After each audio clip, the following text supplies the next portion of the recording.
Good evening. We're about to start our meeting. Good evening. Can we get some decorum? Good evening. Quiet in the chambers, please.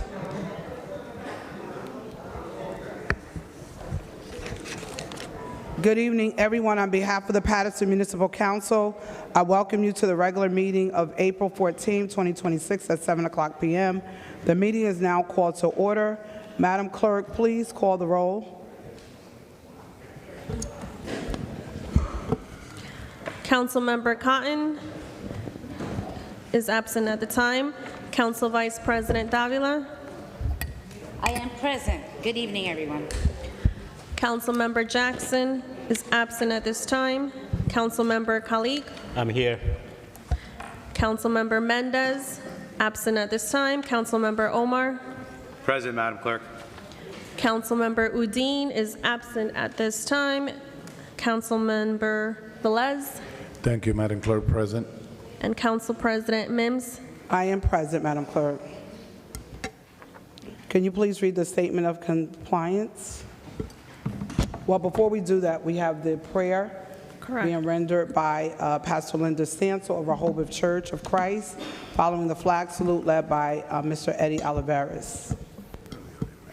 If we'll all stand for the prayer.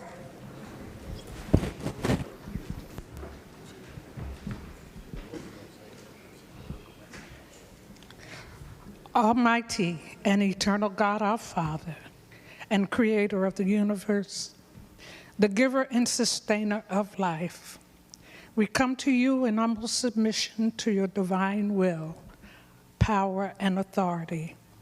We thank you for every blessing and for manifesting your love, grace, and mercy toward us in each new day. We come now, O wise God, to invoke your presence in this chamber this evening, that every member of this council be endowed with the ability to reason together as they conduct the business of our city that will take us to a place of unity. May every decision be righteous in your sight for the benefit of the people and for your glory. We pray also for every constituent gathered here, that every concern will be addressed with the mind to work together toward solutions.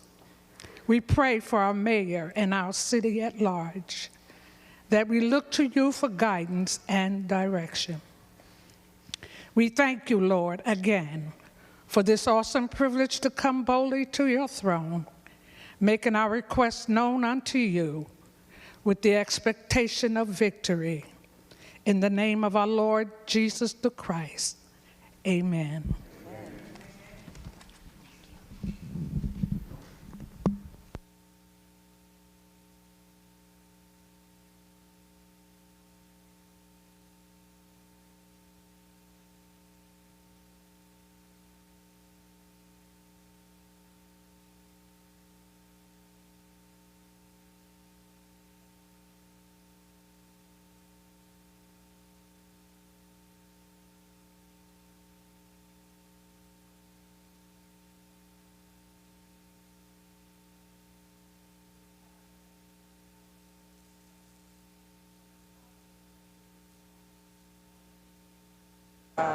Indivisible, with liberty and justice for all.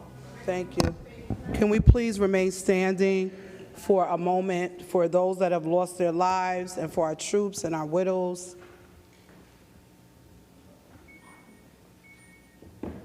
Thank you. You might be seated. Madam Clerk, statement of compliance, please.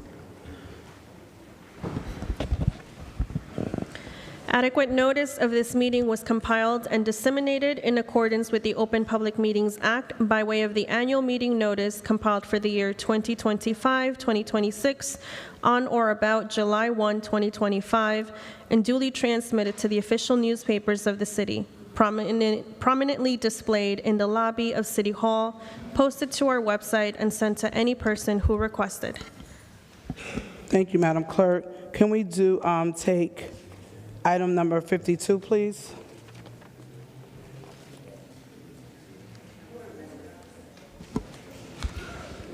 Item 52, is a resolution authorizing a contract for the purchase of 3 Ford Police Interceptor all-wheel drive from All-American Ford under Bergen County Co-op Contract Purchasing System CK-04, bid number 24-43 for the Police Department in an amount not to exceed $140,726.20. Second. Moved by Council Vice President Davila, second by Councilman Velez. Roll call on item number 52. Council Vice President Davila, Yes. Council Member Khalid, Yes. Council Member Omar, Yes. Council Member Velez, Yes. and Council President Mims. Yes, Madam Clerk. If in favor, this item passes. Thank you, Madam Clerk. I'm trying. Thank you. You're welcome. Do the consent. Consent agenda, Madam Clerk. Consent agenda is items number 2 through number 31 One. listed on the agenda. Moved by Council President Mims. Is there a Second. second by Council Vice President Davila and Velez? Roll call on the consent agenda. Council Vice President Davila, Yes. Councilmember Jackson is present. Councilmember Jackson, No. Councilmember Khalid, Yes. Councilmember Omar, Councilmember Velez, Yes. Council President Mims. Yes, Madam Clerk. Item number 5 in 1, the favor. first reading ordinance, item 1, and then the business.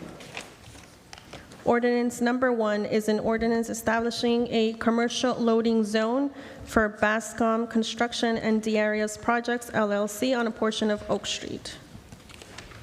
So move. Second. I'm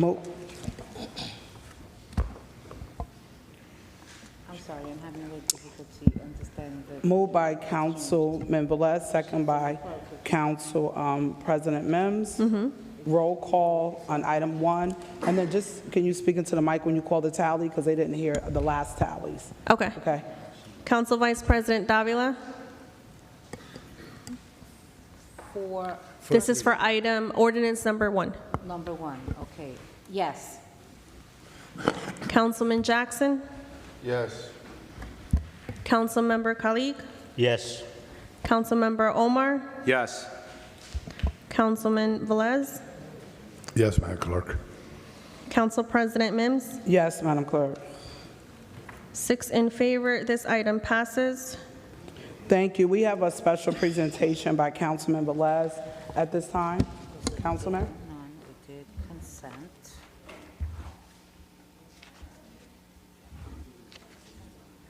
And now we have to do non-consent. And we Thank you, did Madam Clerk. this item. You hear me? Today is a blessing day for Paterson, for the people that serve our city with dignity and representatives in all level in the community. So I want to call forward a gentleman that is a bishop.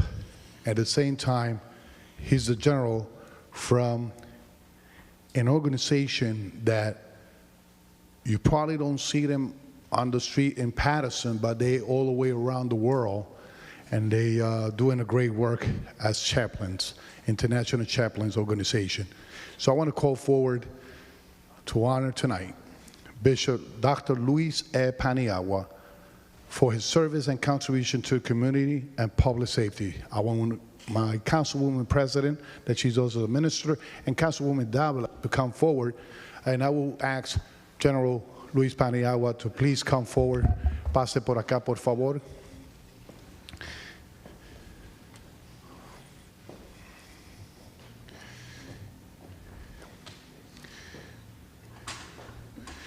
So whereas Bishop Dr. Luis E. Paniagua was born in Santo Domingo, Dominican Republic, and has demonstrated lifelong commitment to service leadership and community development. And whereas Bishop Paniagua immigrated to the United States in 1992 and has since dedicated himself uplifting communities through faith-based leadership and public service initiative. And whereas Bishop Paniagua is the founder of Clamor for New York Community Service Center and the International Alliance of Chaplains and Law Enforcement Organization committed to community support, safety, and outreach. And whereas Bishop Paniagua has achieved numerous academic and professional distinction, including multiple doctoral degrees and certification in counseling ministry, diplomacy, and public safety, as well recognition in law enforcement and emergency response training. And where Bishop Paniagua worked in national and citizen security, including the development and public safety concept implemented in various communities, and contribute to addressing violence, crime, and community stability. And whereas Bishop Paniagua have been recognized by national and international organizations, including commendation from governmental and diplomatic entities, and for his humanitarian effort assisting underserved population. And whereas Bishop Paniagua's social work include the establishment of volunteer corps consisting in thousands of members, food distribution program, disaster response team, and collaboration with emergency and military organization. And the past month, he was also recognized with the Medal of Peace from the United Nations in the United States.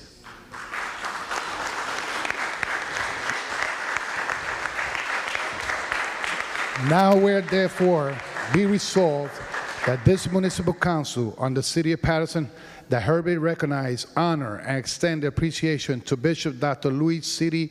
Paniagua for his outstanding service, leadership, and contribution to the community development and public safety. This resolution is number 26-152. It was adopted and voted by all the council members in the city of Paterson, and we are proud to say that he is an example for the community.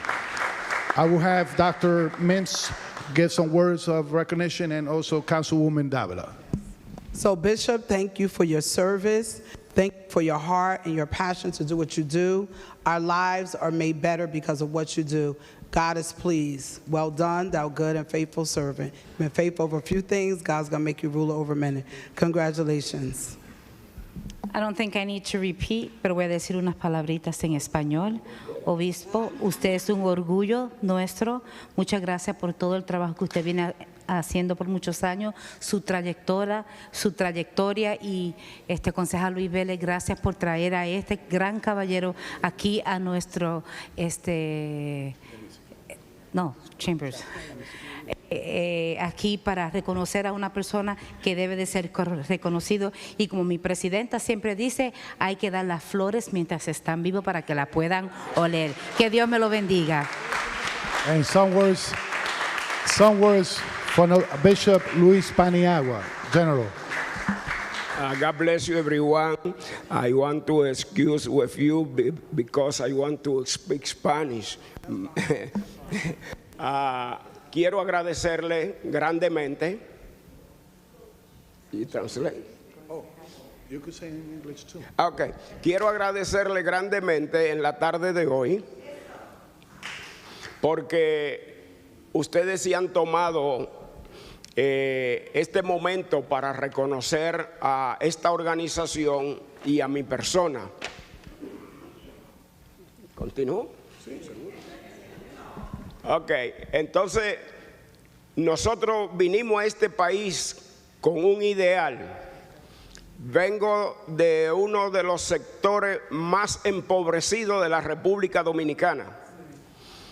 Y cuando sucedieron los atentados terroristas del 11 de septiembre, vi yo el rostro de la Guardia Nacional, de la policía, descaído, cabizbajo, y yo dije, no, esta gente necesitan un refuerzo, necesitan tener como el referee, ese entrenador del boxeador, que aunque le hayan dado un golpe, le dice, levántate, pelea otro asalto, saca ese uppercut y levántate y gana la pelea. Y eso es lo que hemos venido haciendo. Estamos establecidos en unos 34 países, estableciendo coordinaciones de seguridad. Ahora mismo las Naciones Unidas nos acaban de proclamar como embajador de la paz por ese discurso que hemos llevado por las naciones, y tenemos el reconocimiento de la Casa Blanca también, quien nos hizo una proclamación. Tenemos el reconocimiento del presidente de mi país, quien nos hizo una proclamación. Y yo entiendo que entre las autoridades y la población debe existir esa misma relación que hay entre un médico y un paciente. Usted va donde el doctor te pregunta, ¿qué tú tienes? Doctor, que me da aquí un dolor, doctor, que me pasa. Entonces, la comunidad es el paciente, las autoridades es el médico. Juntos tenemos que trabajar para ir en contra del terrorismo, de la delincuencia, y convertir esta ciudad en una ciudad de policías voluntarios al servicio de las autoridades. Gracias, muchas gracias por este reconocimiento. I would do ChatGTP to translate, but whatever he said, he's being recognized by different organizations. As I stated in the resolution, one of the things impact me in his message is to be united, to create sense in the community of safety and prevent crimes, and be united for the strength of our city. So give me a round of applause. Let's have the council. Yeah. Let's have the council in the middle to have a picture if you want.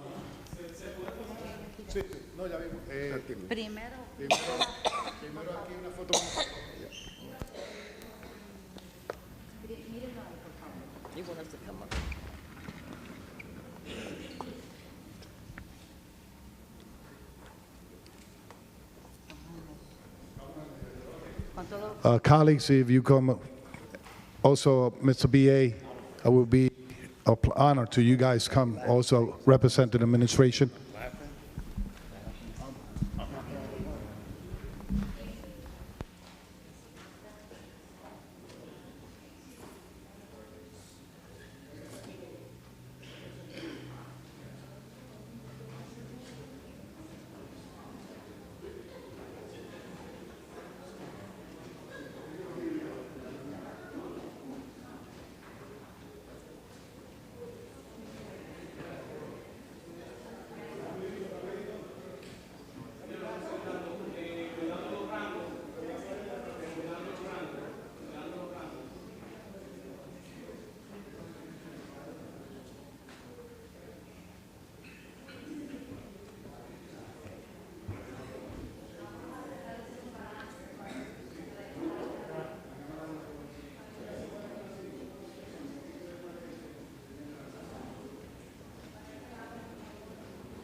And to the community of Paterson, I just aware that this organization will be working with the community in Paterson also. So you're going to see them around too in Paterson.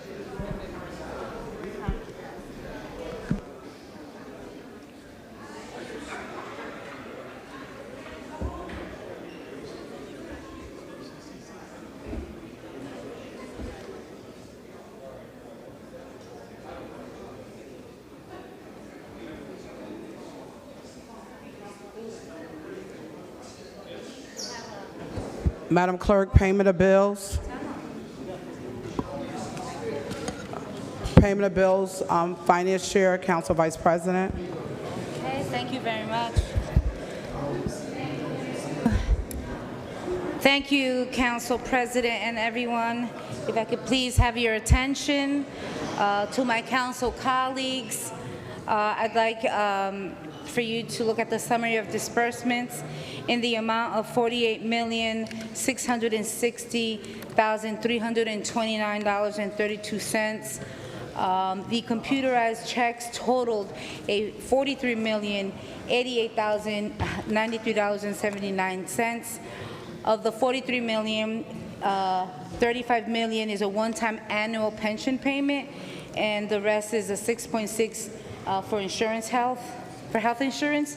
And this was a payroll week which totaled $5,572,235.53, making it a total of $48,660,329.32. My motion is for payment of bills. Second. Roll call, Madam Clerk. Discussion. Discussion, Councilman Jackson. I'm sorry, give me one moment.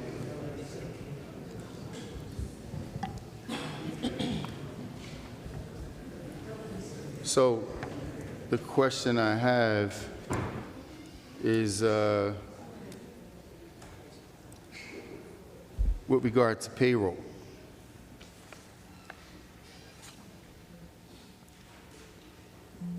So, Madam Chair, are there any payments from this payroll to the consultant from finance? Mr. CFO? I was asking the chairman of... You can't ask me questions. No, you have to that directed to the CFO. I can't ask you CFO? questions. CFO? Wait, I'm sorry. Well, I can't ask you questions? Robert's Rules of Order, you go through the chair. You did not do that. I got permission from the council president to speak. He said, through the chair, Madam Chair of Finance, was there any payments made to finance for a consultant? Mr. CFO. Just There say you don't are know. no payments. I'm sorry? There are no payments. There are no payments? No. Okay. Mr. BA, was the report that I asked for included? Does the council members have the report? The entire council. Mr. BA? The entire council was sent a report on that specific subject yesterday, and it reflects everything that I stated last week at the meeting. What does it reflect? That report is there. It reflects that these services are far more cost efficient than backfilling the position of assistant CFO. Okay, so within this report, does it include the payments made to this consultant? Yes, for 24, 25, and anything done in 26 so far, yes.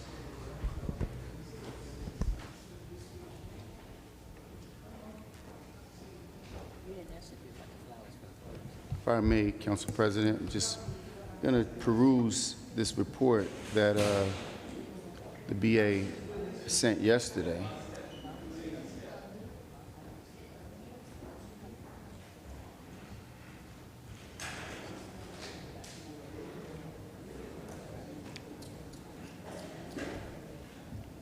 Did you title it anything specific?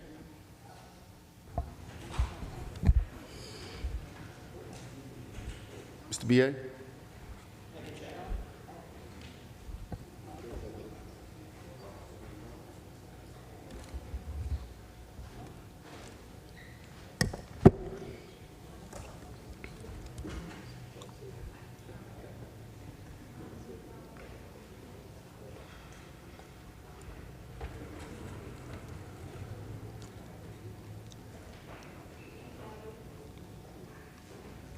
Castro Fabiano. The title is Consultant Finance Department.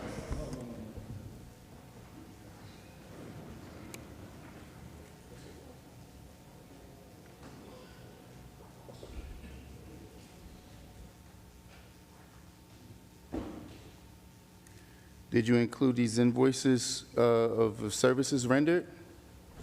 I see there's invoices for, let me try to find it here, 43,000, invoices for 15,000, 20,000, but what are the services that we're paying for? How many hours is she working? Is because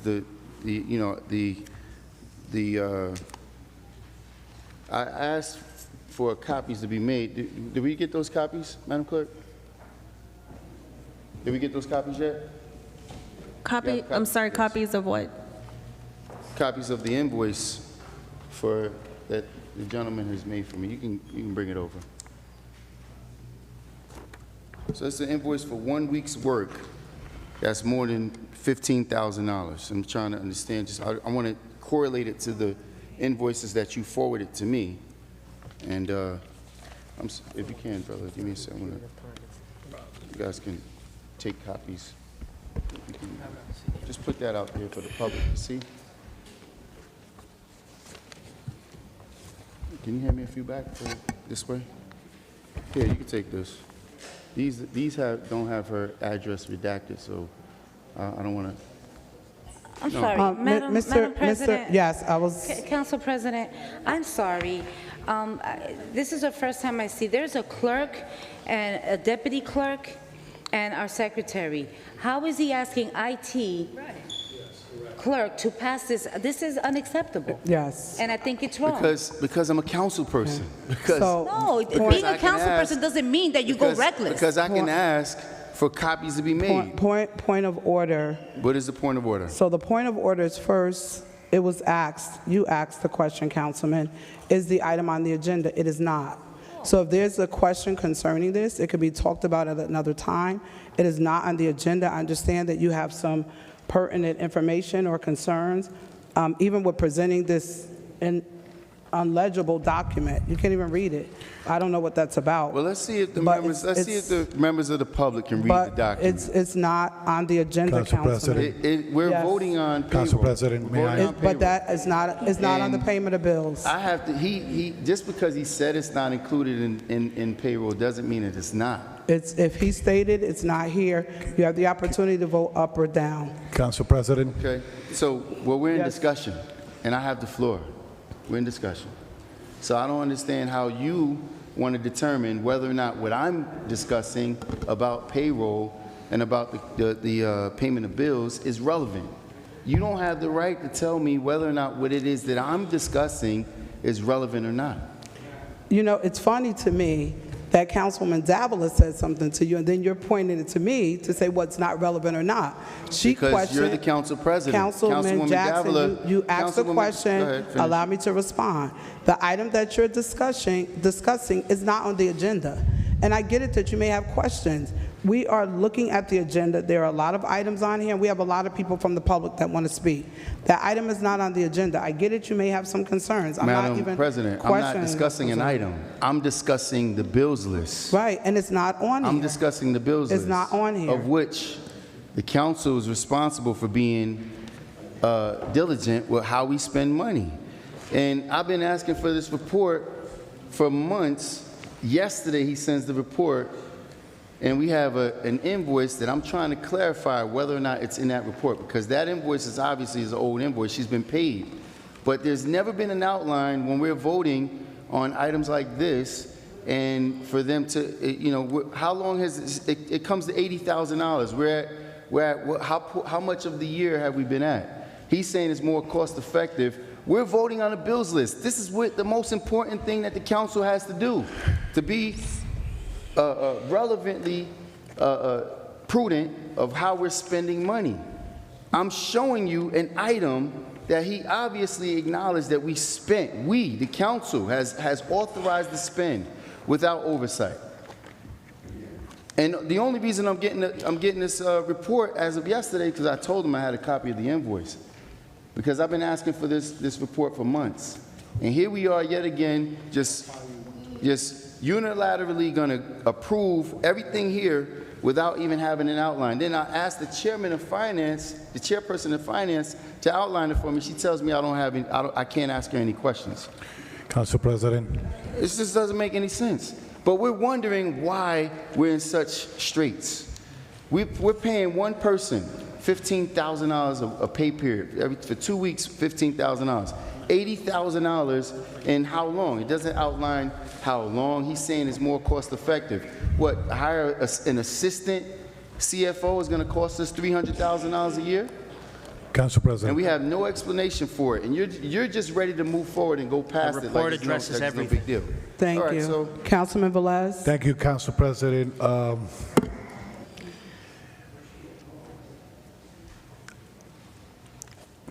I don't know how this paper got here.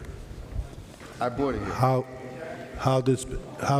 This paper got into his computer and he printed.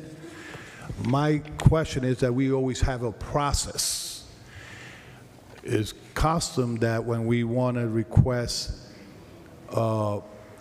invoice or any document that pertain anything we're going to vote on it, that we request it through the chair, through finance, through the clerk. Even some of those documents are by law operable. So right now, I don't know who is she, this personal information here, even that is a public check, but it's had to be a process of operating things. And I would like to hear if corporate counsel, I don't want to fall into a violation discussing something, then a document, no. But, you know, the process cannot be violated or jump because you just want to just prove a case. Probably his point is valid. I'm not saying that his point is probably not valid. I'm saying the process. And it's not in the payment of bill directly as a line item. It's general as a payment of bill that I could see that he's discussing.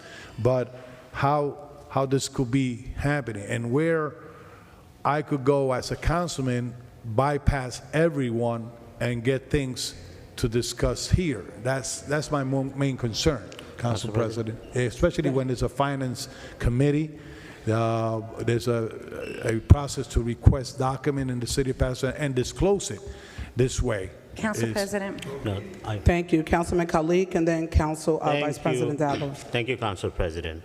This consultant that we speaking about, the email was sent to us yesterday by our BA.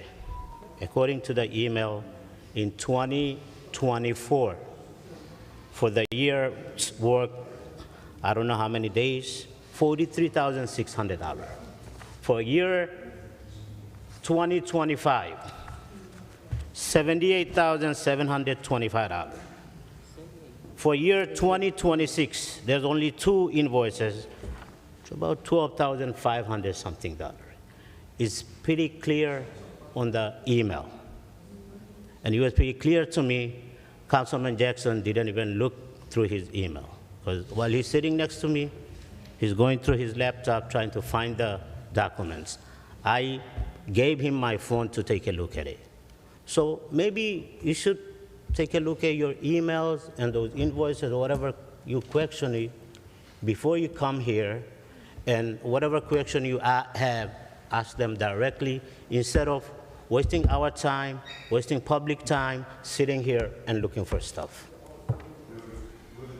Thank you. Thank you. Thank you. Council Vice President So, Davila. I already explained. Okay. And Council President. and break down. One second, the Councilman. email. There has to be decorum in the chambers. There's no talking across. You can hear it when he has the floor. There has to be decorum in the chambers. What happened? You talking to me? Councilman Khalik. Invoice? You want to hear me talk? Council President. I spoke already. Everybody who's watching the meeting, they heard it. It's the fact That's the email. I broke down the consultant invoices for last 3 years. Like I said, 2024, about 43,000 the consultant company got paid. 25, about 78,000. And this year so far, about $12,000. It's pretty clear on the email. Thank Council you. Vice President Davila. So what I want to, what's very disruptive and really alarming is to not go through a process of having, this is why we have a clerk, deputy, and a secretary. They're the ones that make copies. They're the ones that distribute the information. They work for us, okay? IT works for the city of Paterson. Through the clerk, we get things done. What I find alarming is to see somebody's information being dispersed. Okay, how would you like it if somebody puts all your business out there and spreads it out to everyone? I think that's wrong. I think what you did today, and once again, how dare you put somebody's information, their address, I'm looking at this, why would you do something like that? If you want to question the person, go through the process. Come to a finance meeting. Read your emails. It's really insulting, and when you ask me something, I don't have to answer you. There's a CFO who gets paid to do this job. There's a BA as well. I do not have to answer to you. But truly, Councilman Jackson, you are a liability to the city.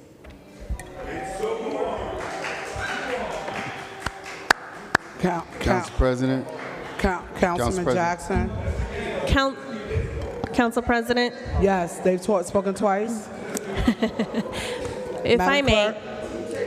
if I may respectfully remind all council members, this item is not listed on the agenda. I think our CFO has mentioned that this item is not in the payment of bills. Your council rules strictly say only matters listed in an agenda are to be discussed. Thank you. Council Roll President. call, Madam Council Clerk. President. Councilman Jackson, and then we'll do roll call. So yet, again, Madam Clerk, respectfully, I'm talking about the payment of bills.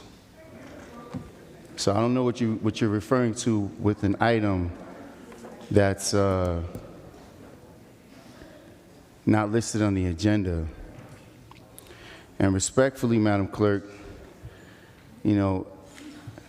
I gave you my vote of confidence and support just as everyone else. But I'm already beginning to feel as if that was a mistake. Because now, this is day number 2 that you're going to violate my privilege. Okay? Because last week, I allowed it to happen. I thought that maybe we'll have an opportunity to sit down and talk. But last week, you totally violated not just my privilege, but the rights of all of those constituents who I represent. Because under no circumstances, under 0 circumstances, can my vote be bypassed. And you allowed my vote to be bypassed last week. You allowed Councilman Velez to call a point of question without a second, without a vote.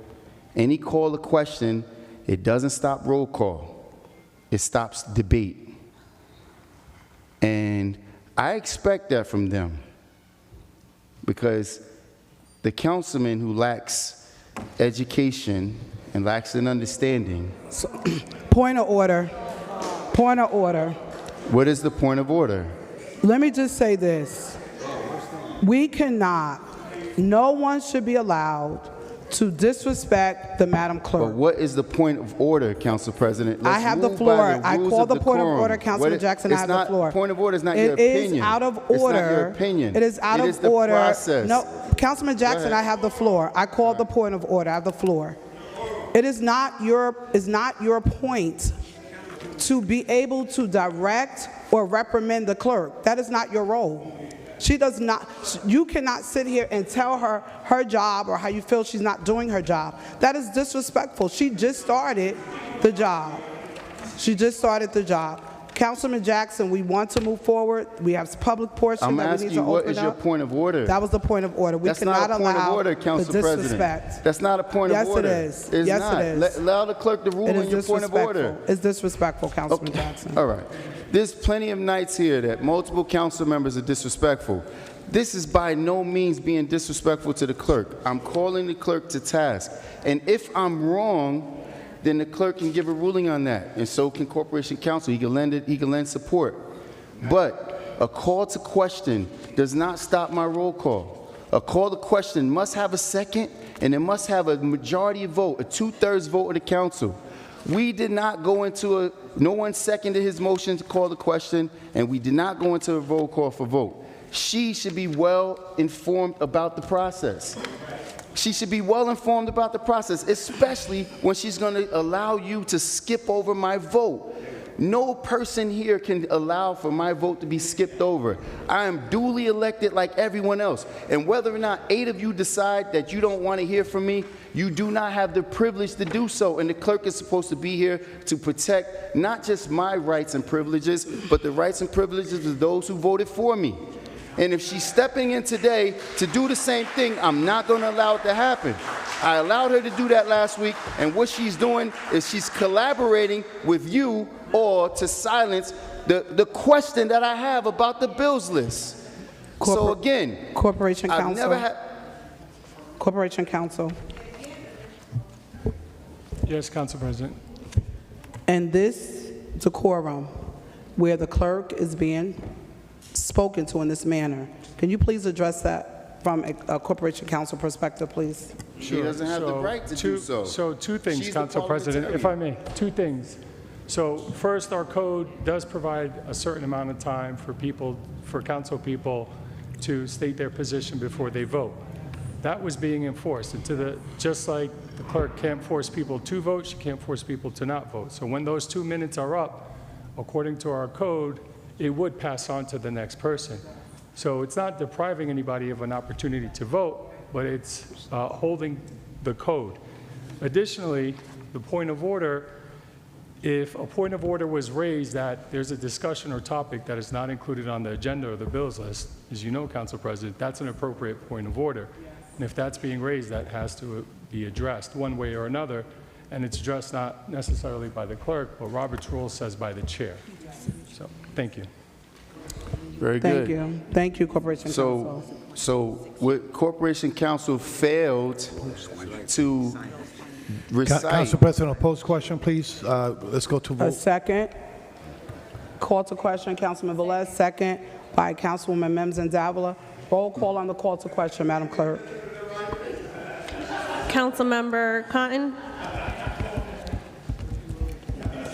She said yes. Council Vice President Davila, Councilmember Jackson, Thank you, Madam Clerk. But what they failed to acknowledge is I still have my time to acknowledge that the Corporation Counsel failed to outline what is the recourse. What is the recourse? How many of us sat here and watched the absolute best clerk in the state of New Jersey, the best clerk who then became the best mayor the city ever saw? If the clerk who formerly was here, who was the state clerk, never overrided or passed over a council person's vote, yes, if I don't finish within the 2 minutes, they can pass and move on, but they cannot call for the vote until I vote. As long as I'm in this seat, I'm in this room, I'm entitled to a vote. And if it steps outside of decorum, the only recourse the council has is a vote of no confidence. That's it. They cannot force me not to. They cannot force me to. So he can give an angle on this spiel, but what happened last week was a violation of my privilege and the rights of all of those people who I represent. I'm not going to allow that to happen.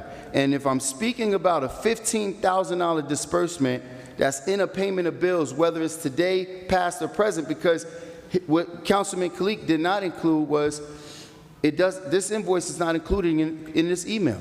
It is. It's not included. It is. No, it's not. All right. And after months of asking for it, you think I'm just supposed to take their word that this is what it is? They should have included all of the invoices in the packet, in the email. I'm just supposed to believe them? The same administration that lies about every single thing that happens, I'm just supposed to take their word for it because he has a vote of 5 people, vote of confidence of 5 people? No, it's not how it works. But we can move forward. I'm going to vote no. You guys are you're going to continuously approve all of this frivolous spending, and we'll continue to be where we were. And lastly, I'll say this. Councilmember Khalid. First of all, we've had IT make copies many times before. Yes, Madam Clerk. I redacted the item. I redacted the address, and this is public Councilmember information. Mendez. This is public information. Yes, Council President, what are we voting for? Kind of got lost. Yeah, I mean, I know that. I truly believe that. I mentioned at the last City Council meeting, I mentioned that 2 minutes is going to be almost impossible for council members to address the issues that are affecting this community. And I strongly recommend this council to extend the time, whether 4 or 5 minutes. That will help us to move the city, the city council meeting in the most effective way. But my vote is no. Councilmember Omar. Councilmember Udine. Yes, Madam Clerk. Councilmember Velez. So we got 2 minutes to address the vote. It had been like that for a while. When other people was council president, there was rules in place and there was no problem. Now, because it's political season, everybody 5 minutes, 10 minutes, for what? For what? To listen to the same nonsense? Listen to the same nonsense and the same disrespectful manner to everyone here? No, I don't need to put the Madam Clerk on tax. She's well qualified and she knows what she's doing. Okay? I bet you, if it was me disrespecting a female, all you guys will be criticizing me. Oh my God. All you guys will be criticizing me. But because he does it, he's not accountable and responsible. So, Madam Clerk, I don't need to put you on tax. You're doing a great work, and I think we should move forward with a respectful, professional meeting moving forward since your turn is going to be here. My vote is yes for payment of bills. No. This is on a motion that you called to question. This is your motion. Oh, my motion. Oh, see, I want to get out of here early. Yes. My vote is yes. President Mims. My vote is yes. A motion. So I got another 7 in chance to favor, speak. 2 noes. This passes. Payment of bills, roll call, Madam Clerk. Point of order, Council President, point of order. Yes. Call for the roll, 7 in favor and 2 noes. 7 plus 2 is 9. I don't recall placing the vote on record. Is the clerk voting for me now? No. Huh? You voted no, Councilman Jackson. I'm sorry? You voted no, Councilman I Jackson. did not vote. You did did not say vote. You no. voted no. You No, I voted did no. not. She Yes, you skipped did. over me. You voted She no. skipped over me. You voted no. You did. No, I did not. I didn't vote. Councilman Jackson, you voted no. Madam Clerk, roll call on payment of bills, please. Roll call on the payment of bills.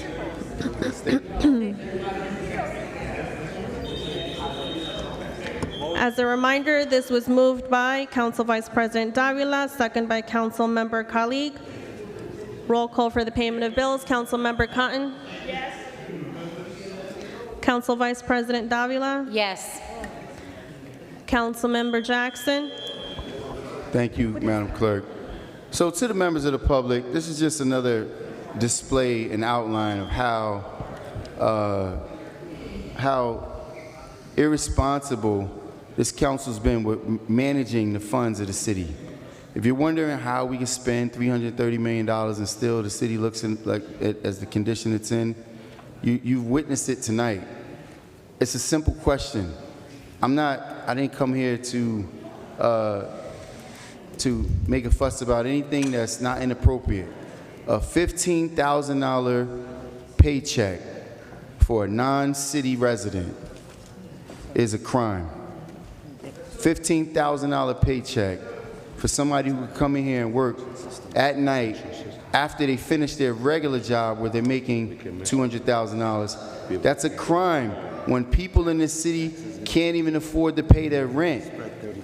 If he's incapable of doing his job, where we got to hire a consultant and pay her $15,000 for 4 days of work, that's a shame. And she says I should be ashamed of myself for exposing it. Like, you have to make it make sense for me. Madam Clerk, my vote is no. Councilmember Khalid. My vote is yes, Madam Clerk. Councilmember Mendez. Thank you, Madam Clerk. Now we're voting on payment of bills. Now it's kind of, Council President. You kind of confused me, Council President. But let me just say that right in payment of bills, we have $35 million. $35 million going into the pension system, Paterson. We have to protect those people that dedicate their life to serve the city of Paterson. That money have to be there when they need it.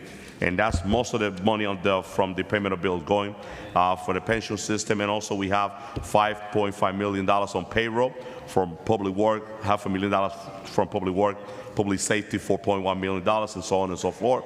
And I'm definitely support this payment of bill. I want to make sure that our Paterson, our employees get paid on time. My vote is yes, Madam Clerk. Councilmember Omar. My vote is yes, Madam Clerk. Thank you. Councilmember Udine. My vote is yes to payment of bill. Councilmember Velez. My vote is yes. Council President Mims. My vote is yes. But 1 second, before you call the yes, votes. 1 no. 1 second. No, I'll leave it. My vote is yes. 8 yeses, 1 no. This item passes. Item 32, Madam Clerk. Item number 32 is a resolution authorizing the award of contract to Riccardi Bros, Inc. under Morris County Co-op Purchasing for the purchase of paint and paint supplies for various departments and divisions for the city of Paterson in an amount not to exceed $65,000 from March 1, 2026 to April 30, 2027. Resolution number 26-186. So move. Moved by Councilman Velez, second by Councilwoman Davila. Roll call on item 32, Madam Clerk. Councilmember Cotton. Council Vice President Davila. Yes. Councilmember Jackson. Yes. Councilmember Khalid. Yes. Councilmember Mendez. Yes, Madam Clerk. Councilmember Omar. Yes, Madam Clerk. Councilmember Udine. Yes. Councilmember Velez. Yes, Madam Clerk. Council President Mims. Yes. 9 yeses. This passes. Item 33, Madam Clerk. Item number 33 is a resolution authorizing the award of contract for public defender for the City of Paterson Municipal Court, RFP number 2026-19, for the Department of Administration in an amount not to exceed $80,000 for a period of 1 year. This is Resolution 26-187. So move. Moved by Councilman Velez. Second. By Councilman Mendez. Roll call, and Cotton, I'm sorry. Roll call, Madam Clerk. Councilmember Cotton. Council Vice President Davila. Yes. Councilmember Jackson. Yes.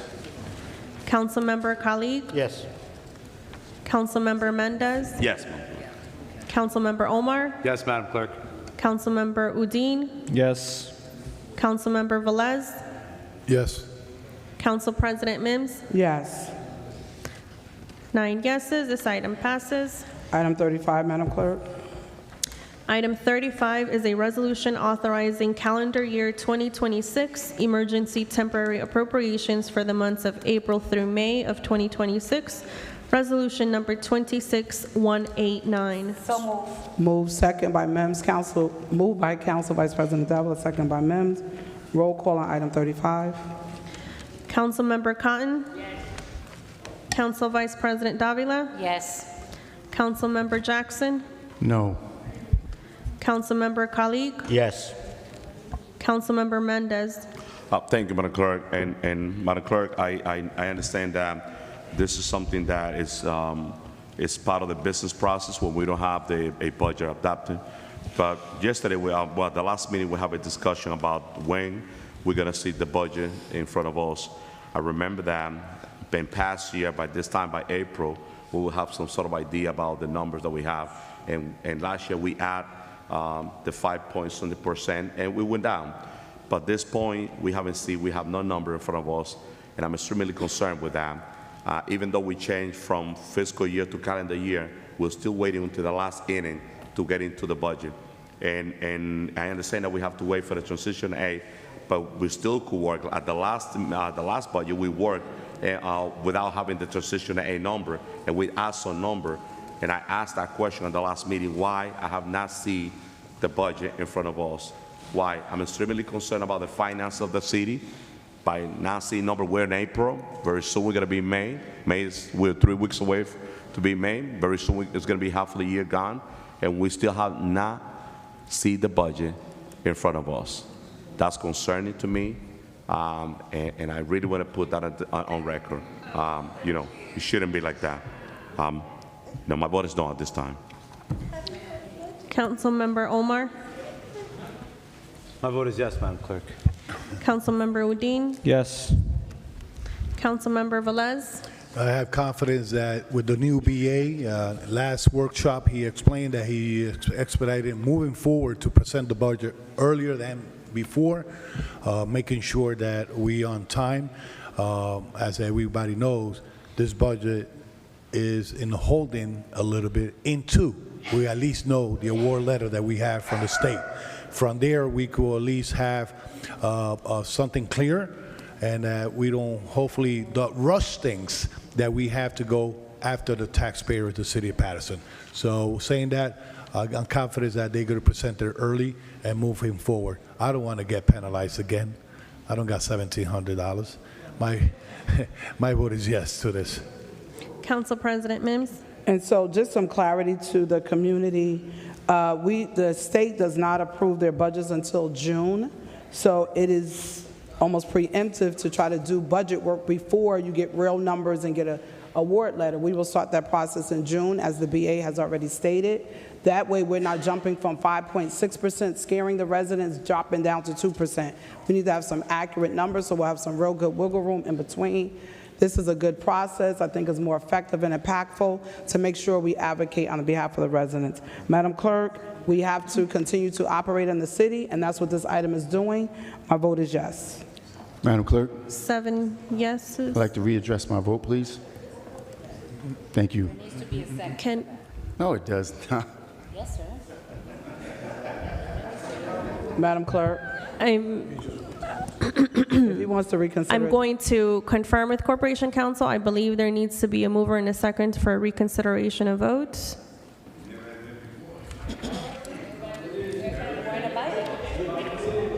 Corporation Council. No, go ahead, please. It's law and order. Council One President. second, Corporation Council.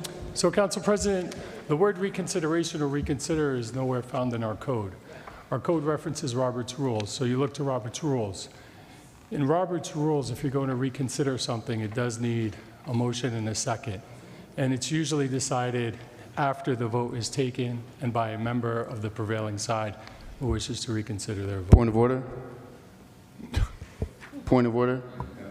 Councilman Jackson. So, first of all, let's understand this clearly, because I'm prepared, as I always am. If we're going to go by the rules, I'm firm and clear on the rules. When you call a point of order, it is to call a point of order of the violation of the rule. First of all, Corporation Council is not our parliamentarian. The clerk is. The vote has not been called. So long as the vote is not called, I have the privilege and right to readdress my vote, reconsider my vote.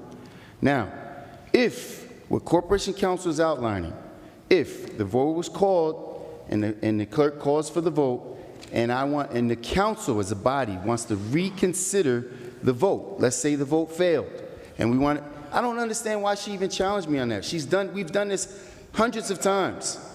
While we had, again, one of the best clerks in the country, right? So, in saying so, if my vote was going to be reconsidered prior to the roll call, we've done this 100 different times. Now you're all of a sudden trying to get somebody to enforce the rules. Listen, I'm prepared. I'm ready for it. So, Madam Clerk, if I may, I would like to readdress my vote, please. Thank you. Very good. Is there a second? Again, we don't need a second. Is there a second? We don't need a second. I think Corporation Based on Counsel Robert confirmed we doesn't need a understand second. Is there a second? No, we don't need a second. Robert Rules of Order states there needs to be a second. Corporation Counsel, can you please revisit and explain that more clearly to her that I do not require a second to reconsider my vote? Corporation Counsel just spoke on the item, Madam Clerk, as you understand it, correct? Correct.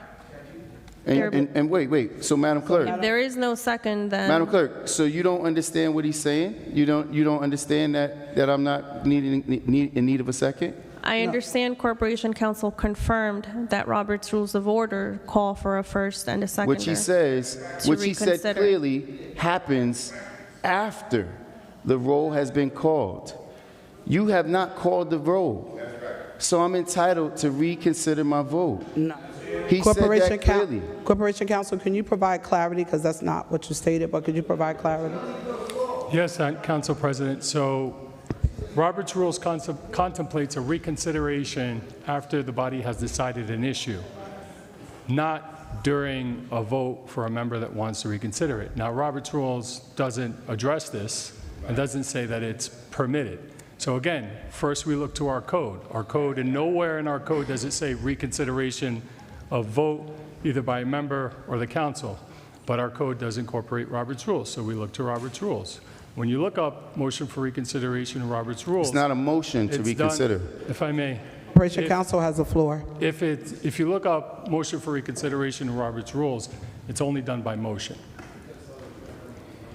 So with that being stated, it needs a motion and a second, correct, Corporation No. Counsel? Okay, please. Or just a motion? Every motion needs a second. It needs a second. In this context, yes. Who made a motion? Can you be clear? Because when I file this lawsuit, I want to make sure I have you on record. Thank Who you. made a motion?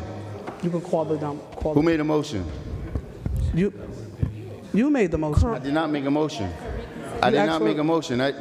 You have to make a motion if there's a discussion to make a motion on something. I did not make a motion. I asked to change my vote, which if she has not called the roll, I'm entitled to. Go ahead. You guys make the decision. One second. You guys make the decision. Madam Clerk. Madam Clerk, at this time, we'll allow Councilman Jackson so that we can move on with the votes, so we can move on to the next item to open up public Council portion. President, this is going to be all night? No. First of all, if he's not calling a point of order, he shouldn't be talking. Councilman Jackson. He shouldn't be talking. Councilman Jackson. Okay, so Councilman Jackson, your vote? I appreciate it, Madam Clerk. I was looking forward to filing that lawsuit. Once again, and this is to deter what's going on. Damn. Council President said that this is normal procedure. Please recall, we changed from a calendar, from a fiscal year to a calendar year because the mayor and the BA told us that we will be able to prepare with this same CFO, that we will be able to prepare our budget sooner. Preparing a budget doesn't depend on how much aid you're getting. The budget is supposed to be outlined by how much you require. You should have your budget done. It should have been prepared already, presented. We should have had budget hearings. For us to continue to approve temporary appropriations to allow them to continue to spend without a full budget being presented is not only irresponsible, it's foolish. Because now you're saying, well, if you give us $100 million, then we could just spend more. No, outline what your budget is, what you need to spend, then we go to the state and say, this is how much we require. And when the state says, no, we're not giving you that much, then you have to make some cuts. But what we're doing right here is totally irresponsible. And I'm just putting that on record. This is complete irresponsible activity by the body that's supposed to be accountable for the spending. You're just giving them a blind check to spend all the money without presenting a budget. But I was looking forward because that would have been more money coming out of the budget when I sued. Anyway, my vote is no. Your vote is, I'm sorry? No. That's 7 in favor, 2 noes. This item passes. Item 36, Madam Clerk. Item 36 is a resolution authorizing the execution of a memorandum of agreement of understanding between the City of Paterson and Paterson Public Schools regarding the use of school facilities as emergency shelters. This is resolution number 26190. Madam Clerk, I have to recuse myself. So moved. Discussion. Discussion. Second. Council President, discussion. Council President, I said discussion too. Can I get a second? Second, Madam Clerk, second. Oh, Madam Clerk, Discussion. it was moved, 1 second, it was moved by Vice President and second by Councilman Velez. Discussion, Councilman Mendez. I'm sorry. Mendes first. Councilman, I'm sorry, Because Mendes first. Good. no, I believe Udine has to recuse himself as well. I have to. You have to, you work for the district. I do. Corporation Council. Point of order. Point of order. Point of order. 1 second, Point of order. 1 Everything second. stops for a point of order. There's no 1 second. Council President. Point of order. Let him vote, then if you want to vote, let him vote. By rule, no one, no council person, no corporation council, no clerk, no member of the public can force a member of the council to recuse himself. If Councilman Udine decides that he does not seem fit to recuse himself, no one can force a council person to recuse himself. We're not forcing All right, him so- to stay. Ain't nobody making him leave. Well, he should, She said he had to. but he should leave. That's not telling someone they order, we need should. order, 1 second. Council President. Can I? Councilman Mendez, I know that I'm I ready gave you the for it. floor. Councilman Fareed, you wanted to say Council something President, before? Yes. Before Council, you didn't speak. No, 1 Yeah, second. Council Councilman- President, it's Councilman a point of Mendez. order. I want to clarify something here, if it's possible. If it's possible to clarify Councilman Velez, something. please allow Councilman Fareed to speak. All right. Thank you, Give Council him a President. second. All right. Councilman Mendez is allowing his time for. Thank you, Council President. Fareed. Thank you, Councilman. So, public, I and my fellow council members, I don't think that we are fighting for the people of the city of Paterson. We are trying to just get attention. If something that contradictory, something I need to just step back, I definitely will do so respectfully. But there is no point of takeover. There is a corporation council, ex partem law, and if I have additional question to ask, I'll definitely will address that. And since I got the floor, Council President, with your permission, I would like to ask a question to the Corporation Council. Can we have on the side talk? So let Councilman Mendez to move forward, and let me talk to the Corporation Council by the time. Thank you very much. Councilman Mendez. Thank you, Council President. Thank you, Council Council President. President, are you for him, for you could speak, for you could pass it to me? No. So the floor was Councilman Mendez, Oh, okay. and I didn't hear it. then Okay. it was going to be Udine. Okay. Thank you, Councilman Council Mendez. President. So on this item 36, I've been thinking about this for over the weekend since the last workshop, because as we all know, in the city of Paterson, we're closing 4 of the highest performing schools, something that has been devastated for a lot of the residents in the city of Paterson, for a lot of parents, a decision that has been a game changer and impacting the life of so many residents here in the city of Paterson in a negative way. But now in front of us, I have this piece of legislation that we try to use the school facility as a shelter. And I see that we also have some fees like $125 an hour for custodian and all the fees. So I'm just trying, can you elaborate a little bit more about what is the plan for this legislation by using the school as a shelter? Notice in the city of Paterson, we don't have a designated shelter. Is it on? It should be. I think your mic Is it on? Now it's on. So, I'm sorry. So you recognize inside the city of Paterson, we don't have a designated shelter location. Every time we go through something, I have to call a state of emergency and force people out. This is an MOU that we should have in place 20 to 25 years. It states that for every 100 people that we put into a shelter inside of a school, Their contract is $120 an hour for one of their employees for security and one of their custodians. And then I can bring in Paterson Police, Fire, DPW to do the rest. When I hit 200, then I bring in one more of their employees and one more of their custodians to cover it. And this is in case, if we're not realizing, it's bound to happen when we have, God forbid, a hazmat, a major storm where I have to put people inside of a shelter. I have to make myself or my team, fire, police, inside of a school. So instead of calling, fighting, trying to figure out, put this in place now while I have nothing going on, no emergency, no catastrophe, and have it in place for being proactive and not reactive inside the city. Okay. Thank you. Councilman Velez, Council President. Councilman. So before we move forward, yes, considering the other facts, I'm going to recuse myself from this discussion. Thank you very much, Councilman Fareed. Thank you very much. Councilman Velez, and then Councilwoman Cotton. Thank and then you. Councilman Jackson. Thank you, Council President.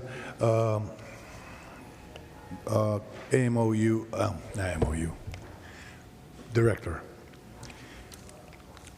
I don't have doubts what you're doing, and let's keep the record clear. I don't have no doubt that what all you're doing, you've been doing a great job, and let's keep the record clear on that. What is surprising for me that there was not a big discussion committee with this. It came out in the workshop, so a lot of questions comes arise based on this, right? So the MOU is clear. This facility that we need that we don't have in a moment in a real emergency, right? And it's good because we got facilities that the Board of Education have that could be facility for that need, and I agreed on it.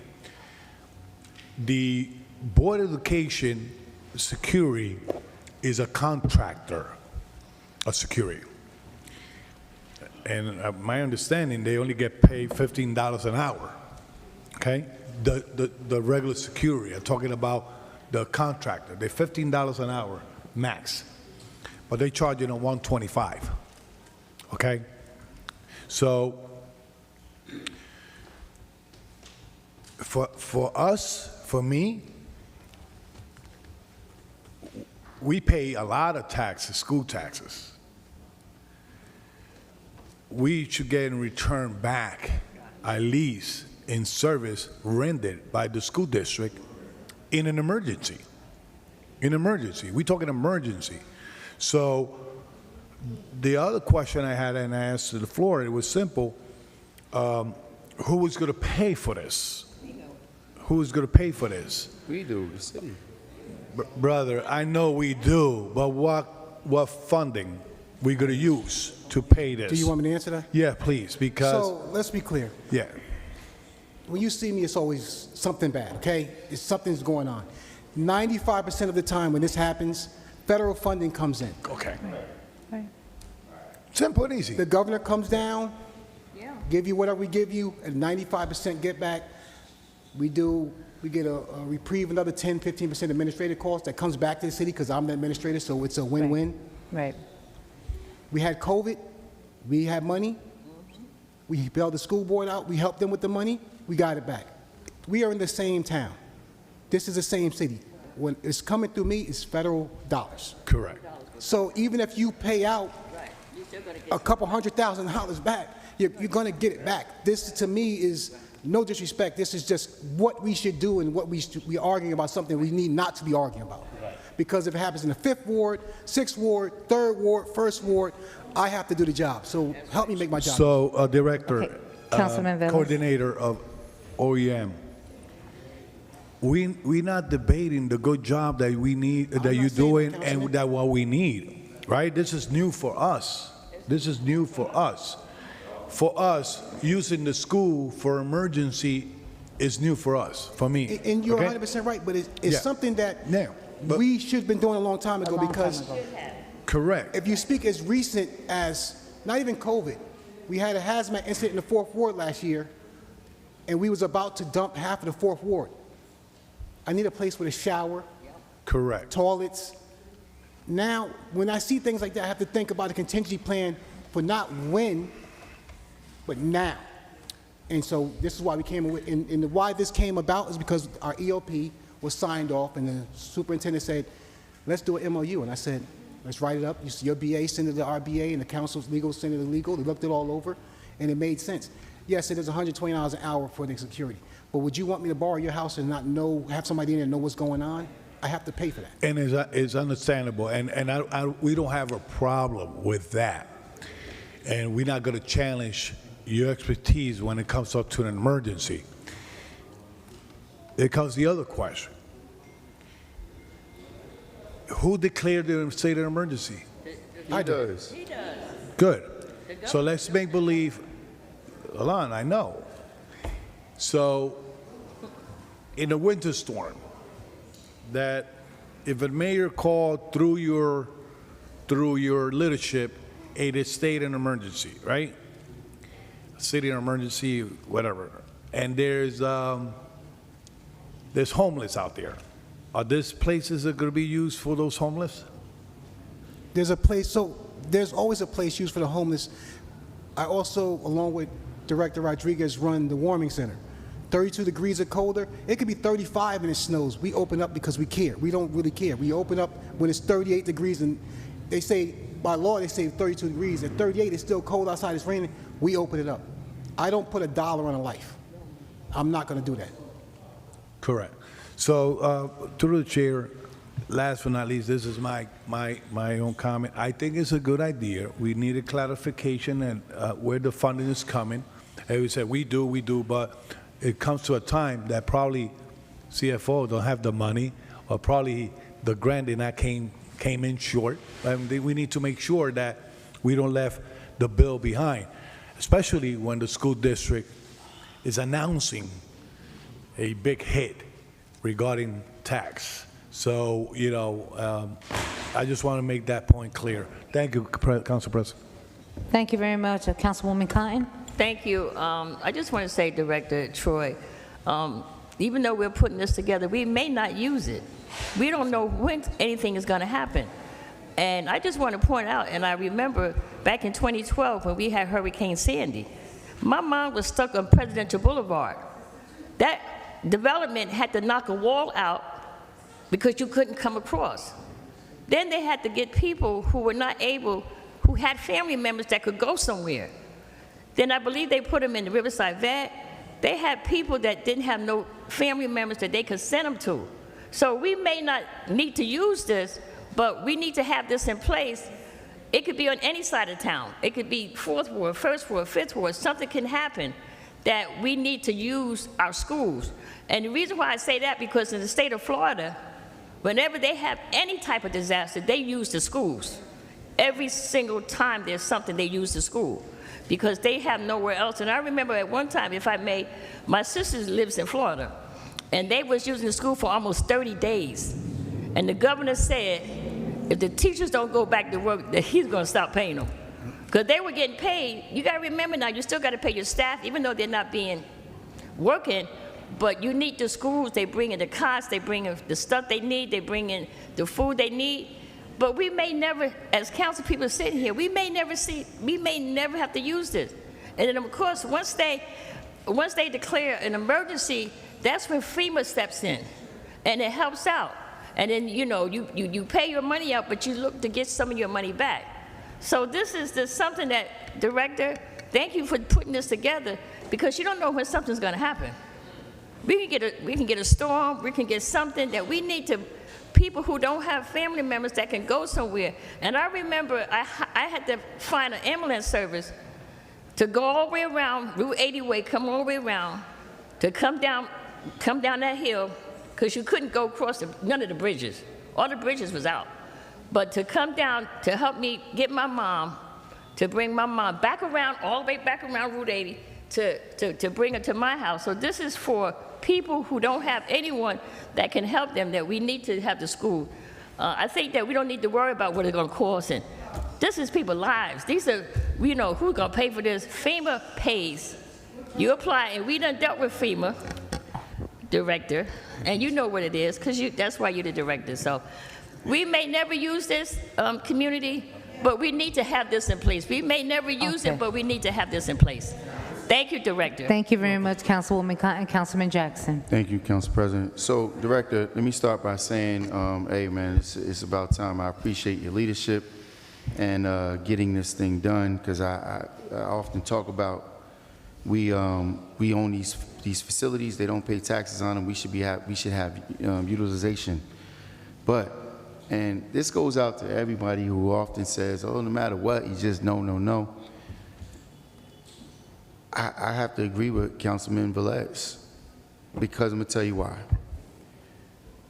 A few months back, we had a bunch of city residents come to the council, and they were here complaining about how they were mistreated by a third-party vendor, because the schools had since outsourced those services, the cleaning services and the security services. This third-party vendor laid off a bunch of those employees who've worked with the school for 20, 30 years. You know, we had a whole bunch of them all sit here, the majority of which were non-English speaking, and they felt like they could treat them any kind of way. Now, if we're paying a third-party vendor $125 an hour, and they're paying their employees $25 an hour, if this thing, let's say an emergency goes on for 48 hours. It's a lot of money that the third-party vendor is making while they're paying the city resident a very small portion of that.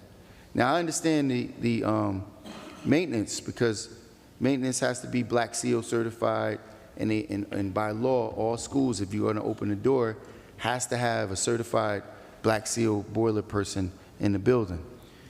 But I'm having difficulty getting past this $125 when we don't even pay our police officers that much.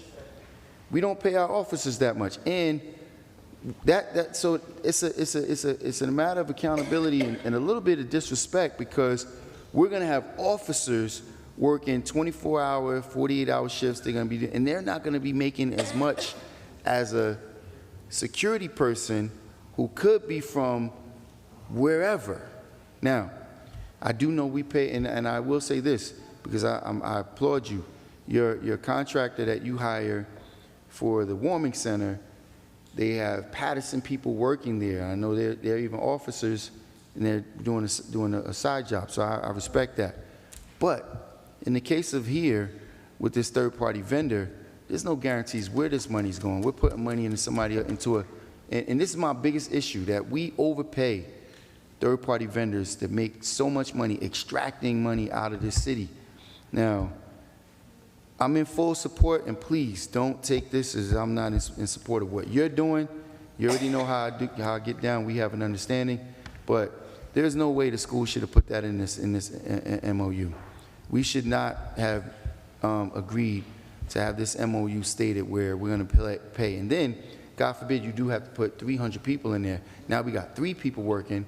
So that's $375 an hour. You know, you do the math on that. If something catastrophic happens over a few days, we're spending out a lot of money. And I do understand we get it back. And I do understand that it's not necessarily a direct ramification on the taxpayer, but we still got to protect, you know, our residents' best interests. And furthermore, let's just say if that is the case, we're going to pay them. Is there going to be a clause within the contract that they have to hire Paterson residents? We're not going to be able to have that kind of you want me to so. I'm sorry. Go ahead, brother. So just to be clear, this is the span of control for people is 5 to 7. Every 5 to 7 people, you have to have technically 1 security, 1 EMS. That defers right back to the collective bargaining agreement with the city. Has to be city police, city EMS. Their 1 person can only be there up to 100. They're just, you're right, whatever their contract is, I have nothing to do with that number. That's the school's contract. I have nothing to do with that number. But after that 1, thank you for opening the door, have a seat, we take it over. Point blank, period. Now when it goes to 200, they bring in 2. But if I need 30 security, I'm going to have 30 Paterson officers. One of my deputies is, deputy coordinators from OEM is Mike Jackson, DPW. He's going to deal with, I'm not even going to deal with the cleaning and the maintenance. Here, Mike, that's you. When it comes to health, I'm not going to deal with it. I'm going to call Dr. Barsad, Joel Ramirez, and they probably bring Kate Bond in. I'm not new to this. I respect what you're saying. You know where I live. You know where my house is. You know I'm Paterson. But at this point in Junction, I can't keep playing around people's lives. We had a water emergency, and I was so scared that the water would, what if that water didn't come back on for 3 weeks? I'm going to have people taking showers in Kennedy? For how long? The third largest city. We got to move like the third largest city. And this is why I'm doing it the way I'm doing it. But I get what you're saying with the contract. And I love what you're doing, but as a council person, right, and as a member of the administration, if the VA was being responsible to the taxpayers, this would have been an item that would be caught. Because think about this. When we go in there, right, and Mike Jackson's coming in making sure all the maintenance and cleaning is done, and then PD's coming in doing the security, what is their personnel person doing? Sleeping somewhere in the corner, collecting $125 an hour for the third-party contractor, because you're going to be running security details. Their personnel has to be there for their camera system, their security system, just for that particular, their credentials. We cannot infiltrate their credentials on the school. And by law, it's their building. Like, you know, you own the restaurant. If I rented your restaurant, you might not be, but somebody in your restaurant, I had to deal with them directly. But here's the thing. In normal operation, are they paying their employee $125 an hour? I have nothing to do with that, Director. You know that. It's not. I'm not expecting. I'm not expecting you. What I'm talking about is logic, and I'm not saying that you should answer. And guess what? Out of respect for you, because I know the item's going to pass anyway. Out of respect for you, I'll support it. But I'm telling you, I'm supporting this in protest, because I think that the schools is doing us a terrible disservice. Because they don't pay their security $125 an hour. They don't even pay their maintenance person $125 an hour. But I get that, because it's an emergency. They're coming out. They're going to be working. But a security, they're still not going to pay the guy half of what we're paying them. You know, and then here you're going to have some third-party contractor, right, living someplace else, making phone calls. He doesn't have to put himself in the line of fire, making phone calls to Leroy, Jose, or whomever, and he's not going to respect him enough to even give him 2/3 of the pay that we're paying him. But that's my issue. My issue is, how are we managing what we're paying, and how are we, more importantly, ensuring that this money that we're spending out stays in the community and hits the ground for local residents. But I can guarantee after one, it stays in the city. Then the next 100, 99 stays in the city, 99 stays in the city. Thank you. 99 stays in the city. Thank you, Director. Councilman Kalik.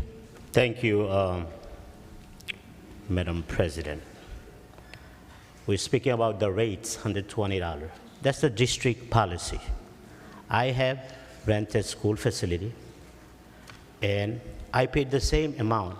And I wrote the check to Paterson Public School, not to the company. Somebody could operate it and get it from whatever there. I wrote the check to $1,800 from my pocket. So it is the same policy I see for any outside organization, or somebody, if somebody want to rent a gymnasium or cafeteria for an event or something, it's the same price as what OEM gonna pay.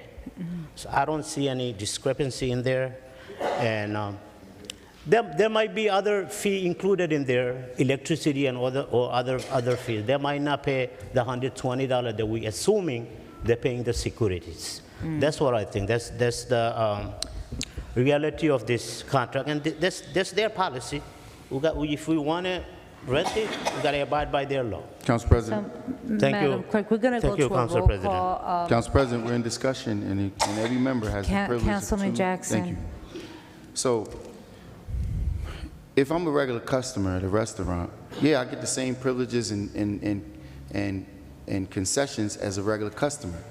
But when you're a partner, when you're a part owner, when you supply the product that they have to sell, when we supply the partnership arrangement of the facilities, and when the order of emergency comes about, we're supporting the same group of people, the same customers. There's no way. I'm a partner. I'm not paying retail rate. When you rent a gym to have a party, or have a function, you renting it at maximum for 4 hours. If you have an emergency, the emergency could go on for 72 hours, for a week. We were out of water for what, 5-7 days? So you also got to look at the long-term ramification on how much the impact would be ultimately of an emergency that we won't receive any additional funds for. That doesn't make any sense to say, oh, we're going to pay the same thing as a regular customer. We're not a customer. We actually own the facilities. We grant them access by not allowing them, having them pay taxes. They should be working in a much better capacity, in a much more amenable agreement with the city, instead of treating us like we're just a vendor that's coming off the street. It just doesn't make any sense, but I'll rest that there. Council Vice Thank you President. very much. Can I just add very briefly? Mr. BA. We had 2 declared state of emergencies this year. So I'm just going to use this hypothetical. If this was in place January 1 and we use the school system, all of these fees, whatever they come out to be, would be reimbursable. I just want to explain the impact of, let's say the city negotiated with the district 0. The incident still happens, the state of emergency still happens, we deploy everything. When it comes for reimbursement, that does not go part of the reimbursement, and the school district will eat the cost. The taxpayer, under that scenario, is behind. Correct. The taxpayer is in the negative. Under this scenario, as Director Ayers stated, if he's running the show, we're in a state of emergency. And those are reimbursable expenses. So while at first glance, I can understand the view of it, but this actually gets more dollars back to both tax-paying entities. Thank you. Council President, just quickly. Council President. Councilman Councilman No, Velez. No, because I told Councilman Jackson that after he was done, we were going to go for a roll call. All right, so it's quickly. Councilman Velez, just quickly. Troy. I do love him. One thing I'm going to admit, and I apologize because I was getting misinformation, okay? Now today was clear enough that it's going to be reimbursed like every other emergency that we have, that we get back the reimbursement from police, we get reimbursement. If it's a state of emergency, we could get our refund back. So even the insurance coverage policy, all that stuff is included. So I apologize if the miscommunication was there, but somebody was giving more wrong information, and it was clarified today. Thank you. Thank you. Thank you very much, Councilman Velez. Madam Clerk, roll call. Councilmember Cotton. Thank you, Madam Clerk. My vote is yes. You know, we may not use it, but at least we got it in place. Thank you, Director, for looking into this and knowing that we needed something in place for something that could happen. Hopefully that it will not, but at least we have it. Madam Clerk, my vote is yes. Councilman Jackson. Thank you, Madam Clerk. So, yet again to the public, this is has no reference or inference. In fact, I'm very proud and pleased with the work that our OEM director has done in this particular situation. I'm not pleased with the BA's commentary of, oh, you know, it's just reimbursable and it doesn't matter, because what happens in cities like Paterson, we're overrun by outside contractors that are making millions and millions of dollars. In order for us to put a control mechanism on that, we have to properly negotiate these items prior to the emergency. Don't wait until the emergency happens and then say, oh man, we spent out so much money. And no, it doesn't matter where the money's coming from. We should be responsible in our spending. If the school's not paying $125 an hour in regular circumstances, we should not be paying, even if we're paying double, we should understand what those fees are. But again, my vote of confidence in the OEM director, my vote is yes, Madam Clerk. Councilmember Khalid. Thank you, Madam Clerk. It's about time we have a shared services agreement with school district. I think, Mr. BA, we should look into more.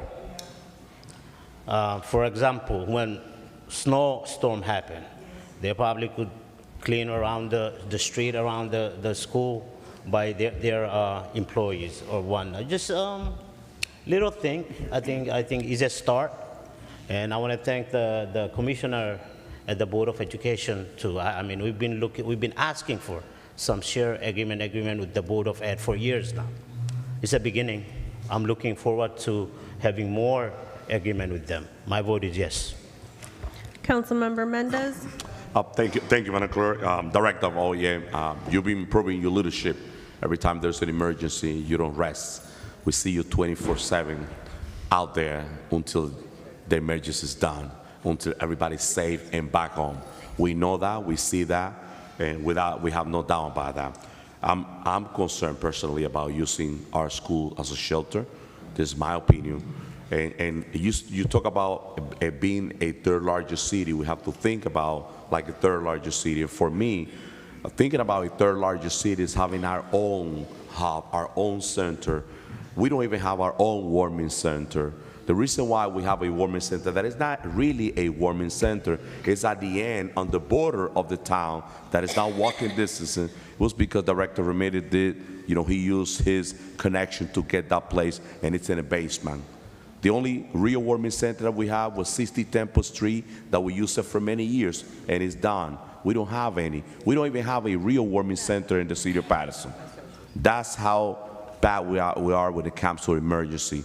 And that's what I'd like to talk about. How can we have our own center, for those type of emergency, for a warming center that we could serve the residents of the city of Paterson in a decent way, because that's not happening right now.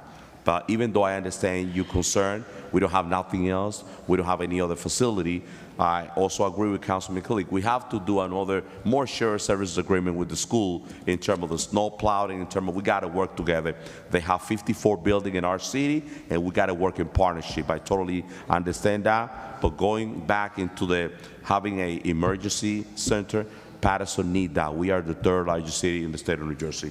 I'm going to support this because of your leadership, and I also understand that if we have an emergency, we don't have any other building to just get our residents safe and provide service that they need. But just because of that, but our city should be moving into having our own place. My vote is yes, Madam Clerk. Councilmember Omar. Thank you, Madam Clerk. Director, I want to thank you for your leadership and all the work you put into this, and I just pray that we never have to activate it, I guess. My vote is yes, Madam Clerk. Thank you. Councilmember Velez. All the council members understand that the Cold Blue and Warming Center are run by the county. We have to have a deep conversation with the county to facilitate funding to be able to have our own one probably in the city of Paterson. I just really want to remind the council that 2016, a lot of MOU with the Board of Education expired. And we just had one meeting in that time with Lake Crystal Cleve and other members of the Board of Education. I will request to call when it's possible, BA and Madam Clerk to send a letter to the Board of Education to convene in a meeting to go and review all those MOU that include parking, include recreation, include other stuff with the Board of Education. This one is a start, and I think it's needed. And I, like Councilman say, hope we don't need to use it, but if we use it and the time comes, at least we prepare and nobody's pointing finger that we was not prepared. So thank you for your work, and let's keep on moving, and congratulations to the men and women from the fire department that always stands out in the moments of need. My vote is yes. Council Vice President Davila. I want to thank you, Director, for all of your hard work, everything that you do. I know how much you care. I know that you do your job and you go above and beyond. So thank you very much for working this out, and to our BA and to the Paterson Public School District. My vote is yes. 7 yeses, 2 recusals. This item passes. Thank you. Thank you. Good night.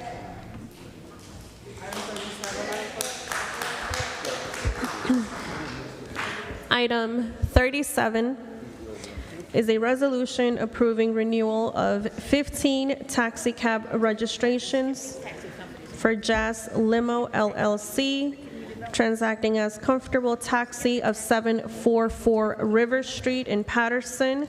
This is Resolution 26191. So move. Second. Roll call, Madam Clerk. Discussion for a minute. Discussion. Council President, I recall all this item in consent agenda. A councilperson requested them to go on regular. Oh, okay, all right. All right, let's move forward. Roll call, Madam Clerk. Councilmember Cotton? Yes. Council Vice President Davila? Yes. Councilmember Jackson? Yes. Councilmember Khalid? Absent. Councilmember Mendez? Yes, Madam Clerk. Councilmember Omar? Yes, Madam Clerk. Councilmember Udine? Yes. Councilmember Velez? Yes. Council President Mims? Yes. 8 yeses, this item passes. Item 38, Madam Clerk. Item 38 is a resolution approving renewal of 12 taxi cab registrations for Super King Taxi LLC of 200 Straight Street, Resolution 26192. So move. Moved by Councilwoman Davila and Velez, second by Mendez. Roll call on item 38. Councilmember Cotton? Yes. Council Vice President Davila? Yes. Councilmember Jackson? Yes. Councilmember Mendez? Yes, Madam Clerk. Councilmember Omar? Yes, Madam Clerk. Councilmember Udine? Yes. Councilmember Velez? Yes. Council President Mims? Yes. 8 yeses, this item passes. Item 39, Madam Clerk. 39 is a resolution approving the renewal of livery registrations for Ibrahim Suruku of 277 Fifth Avenue, 125 Broadway, lot site number 17. This is Resolution 26193. So move. Moved by Councilman Velez, second by Mendez. Roll call, Madam Clerk. Discussion. Discussion, Councilman Jackson. So, Council President, part of the reason why I've asked for these items to be placed on regular, we still haven't gotten a report on what's going on with the taxi cab enforcement agent.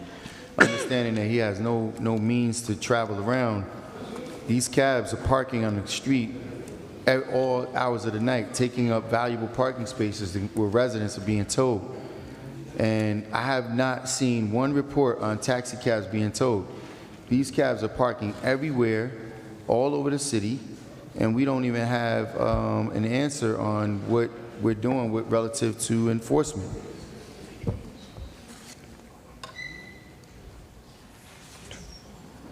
Okay, no answer. Thank you. Roll call, Madam Clerk.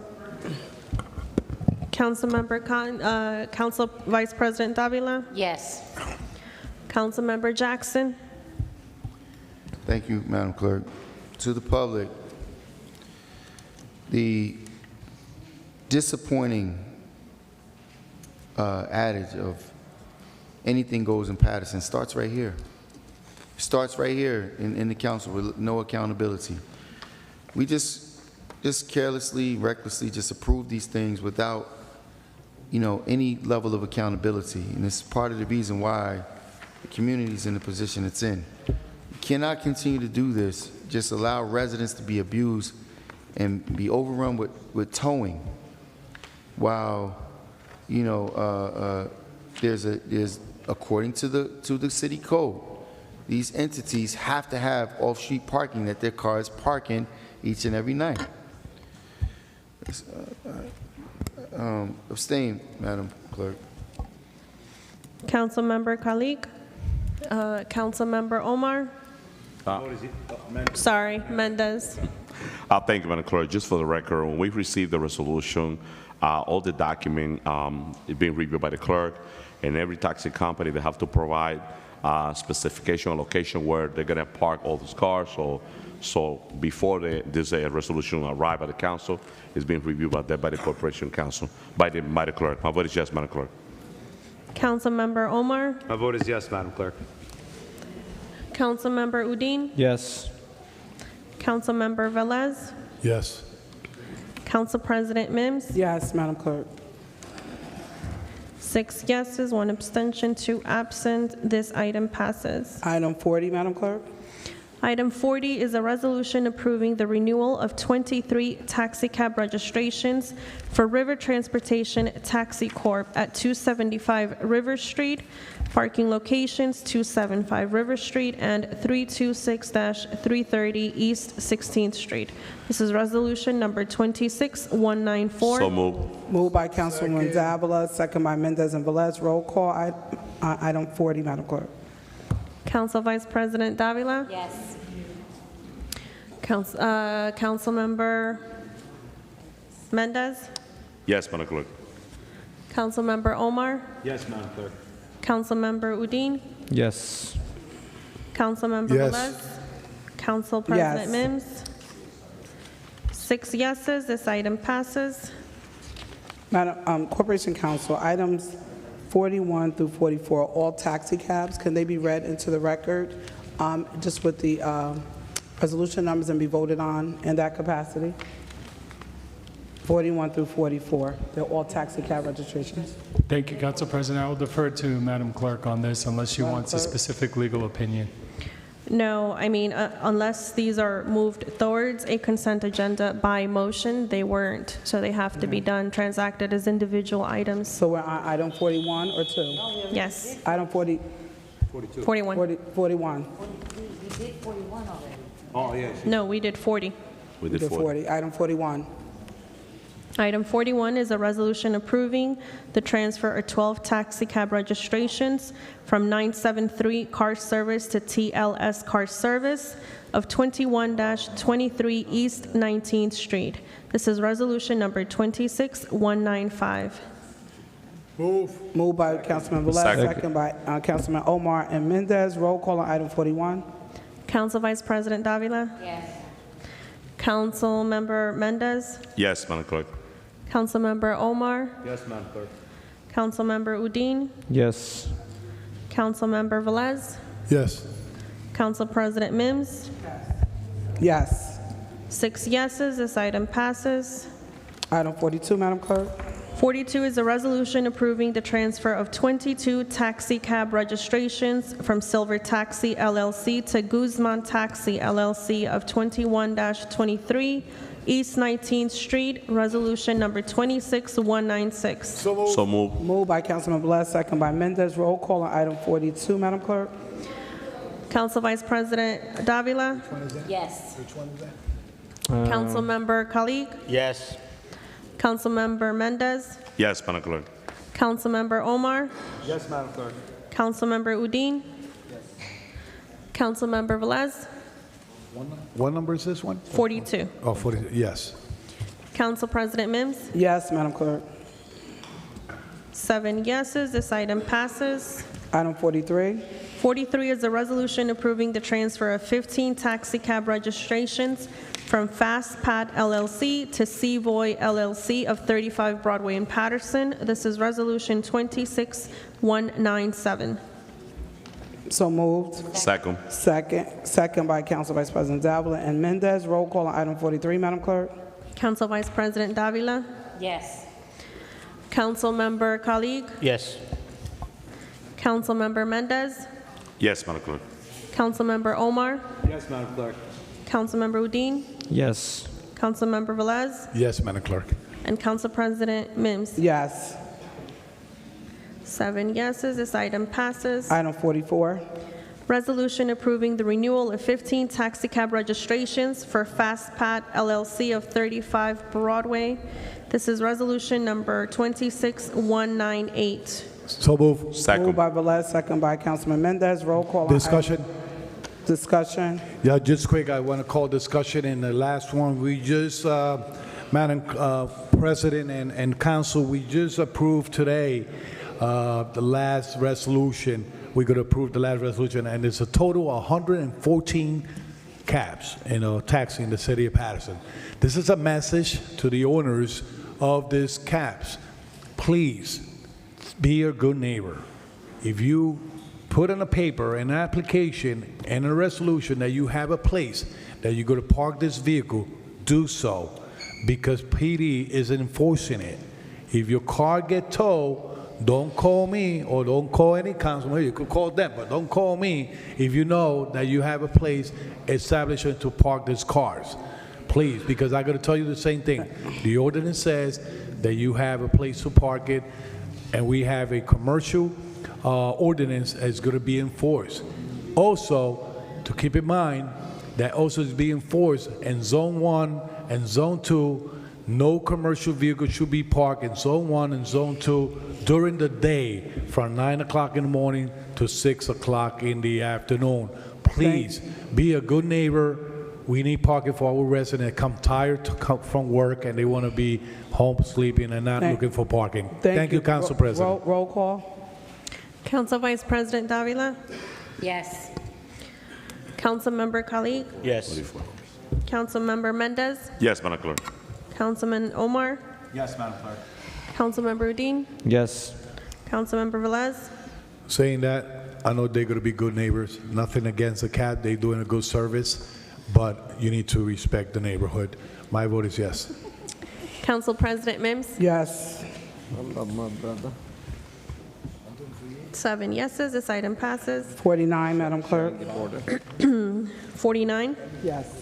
49 is a resolution approving the Paterson Urban Enterprise Zone Division of the Department of Economic Development to utilize $403,396 of Urban Enterprise Zone Assistance Funds for administrative budget of the fiscal year 2027. So move.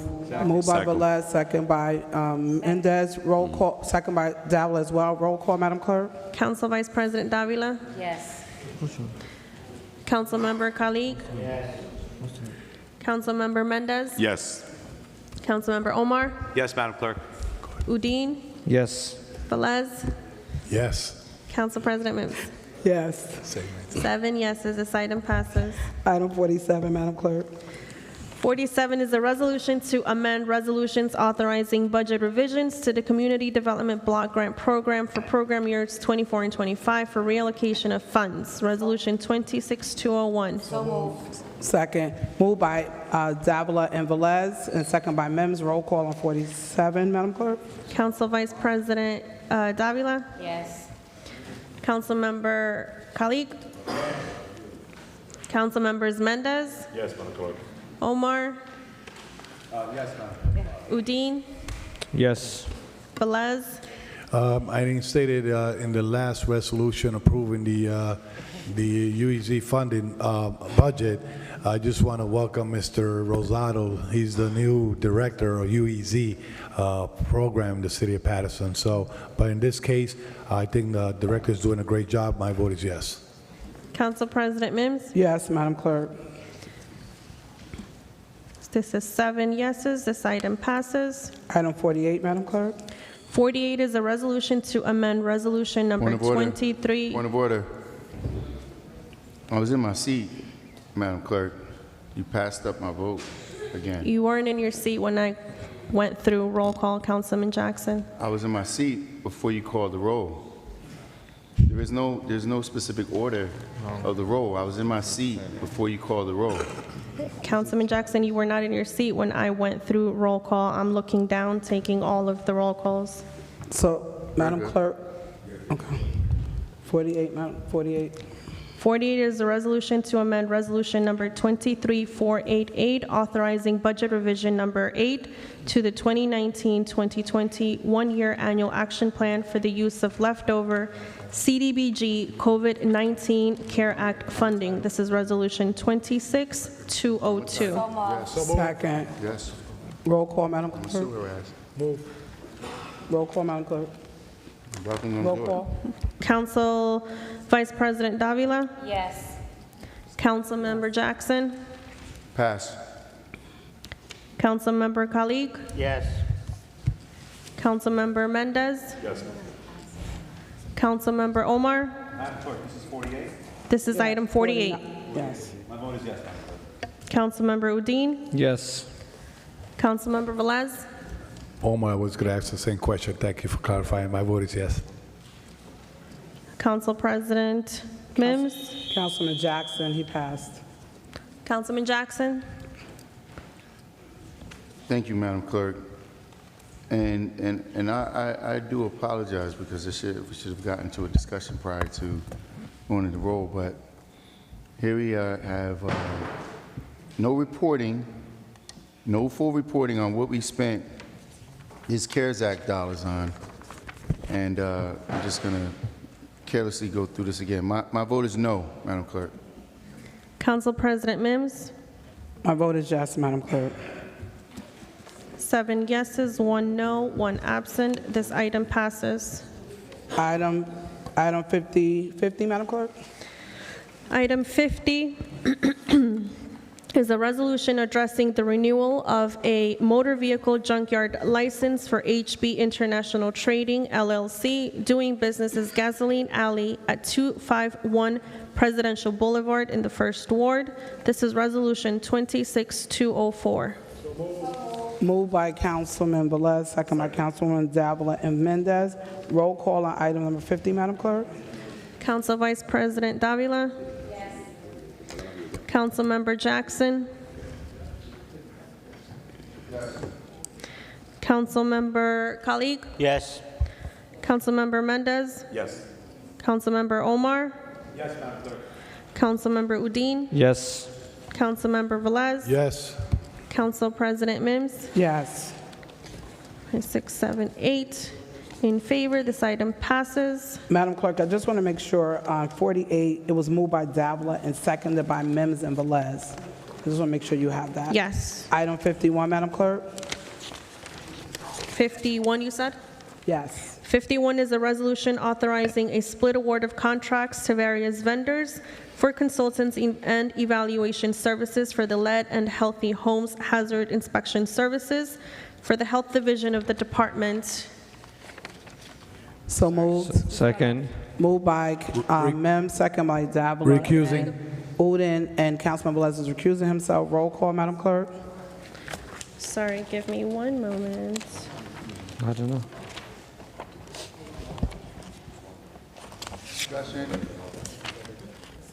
Discussion, Councilman Jackson. Yeah. No. Yes. The BA can respond. The BA can respond to 51. Any questions? He's coming right now. Oh, he's coming. Oh, item 51. Read again. We're in discussion. Right. Director, item 51. Good evening, honorable members of the council. Yes. Can you outline the details, please, in the splitting of this contract for item number 51, please? So the purchasing agent and the health officer worked on this to split the contract so that we have an additional contractor who can perform the work so that we can perform more remediation on more units. The one contractor we had is very backed up. This is for remediation? It's for the lead grant, yes. I'm sorry? It's for lead, yes. That's what we do. We go in and we change door frames, window frames, molding, flooring, wherever the lead may be found. So, okay, so we're actually hiring out what are the contract amounts, please? Total award of contract, $91,500. 100. That's the combined figure? Yes, sir. It's broken down to $48,000 and $43,500. And how's the contract dispersed? By jobs. So they complete a job, they bill us for the job, but it will not exceed this amount by each contract. Usually, we can't spend more than $25,000 on a unit. So if they replace a door frame and a window frame, they bill us $25,000? No, they'll bill us for that job. So the team, as you know over there, works with the contractor. They go out, they do the inspections, they check the specs, and then they approve the work based on HUD regulations. So there is a formula by how much they get reimbursed. There's a HUD guideline formula on how much it should cost for door frame? Yes. It's either the HUD guidelines or the state guidelines. Remember, we have various lead grants. We have some that are HUD, some that are state. Okay. And so I understand that there's a state mandate on lead, but not to beat a dead horse, but we still have not made any provisions towards outlining what's going on with mold? That is something that the legislature needs to codify into a statute or codify into law. All right.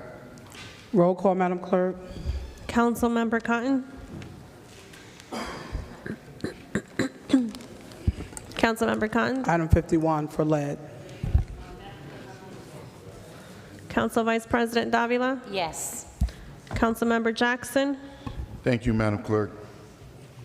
It's a bit disappointing, and I do understand that there's state laws that are in place for certain things, but when you have a community that has such a large outcry of people being infested or affected by mold, and not our health director, but our health officer finds it not to be of a concern of a public health issue, it's a bit embarrassing, especially with the number of complaints that we get.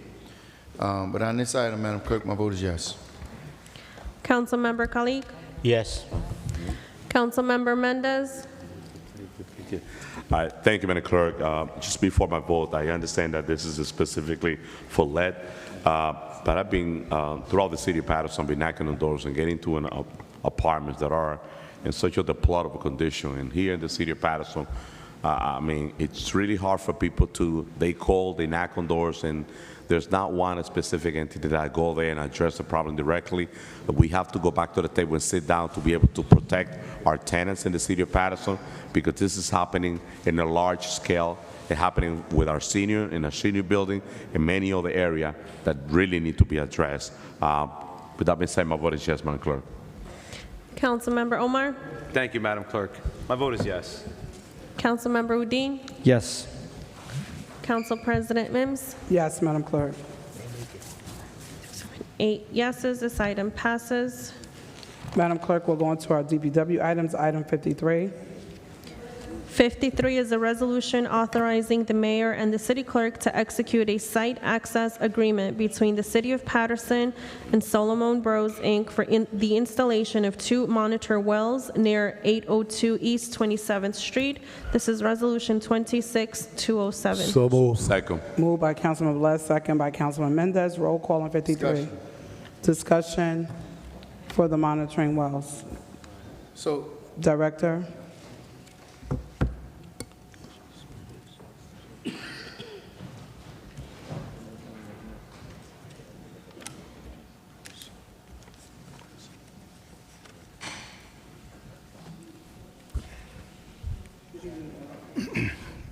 Good evening, Director. Good evening, brother. First of all, there's always a bit of comfort in seeing you come here, because I'm sure that the item has been vetted. I mean, I can't help but take issue with this item when it says authorizing the mayor and now the city clerk. All of them come that way, Councilman. Every monitoring well we ever done is authorizing the mayor and the city clerk. No, I totally understand that. I've been doing this for quite some time. It's just like, you know, especially after, you know, some things that have gone on tonight, and you know, my lack of trust is an understatement. But this is for the site on Grand. This one is, the first one is the site on 27th Street. East 27th? Yeah, 802 East 27th Street. And so we're just going out for. No, this is for NJDEP for them to put a new sewer line in. These are run-of-the-mill items that when you're doing a new build or changing a sewer line, you have to get these agreements between the city and DEP. Understood. Very good. I appreciate it, Director. Roll call, Madam Clerk. Councilmember Cotton. Council Vice President Davila. Councilmember Jackson. Yes. Councilmember Khalid. Yes. Councilmember Mendez. Yes, Madam Clerk. Councilmember Omar. Yes, Madam Clerk. Councilmember Udine. Yes. Councilmember Velez, Yes, Madam Clerk. Council President Mims. Yes, Madam Clerk. This item passes, all 9 yeses. Item 53, Madam Clerk. No, item 54, Madam Clerk. 54 is a resolution authorizing the mayor and the city clerk to execute a site access agreement between the city of Paterson and Solomon Bros, Inc. for the installation of one monitor well along East 27th Street. This is Resolution 26208. Second. Moved by Councilman Khalid, second by Councilman Mendez and Velez. Roll call on item number 54.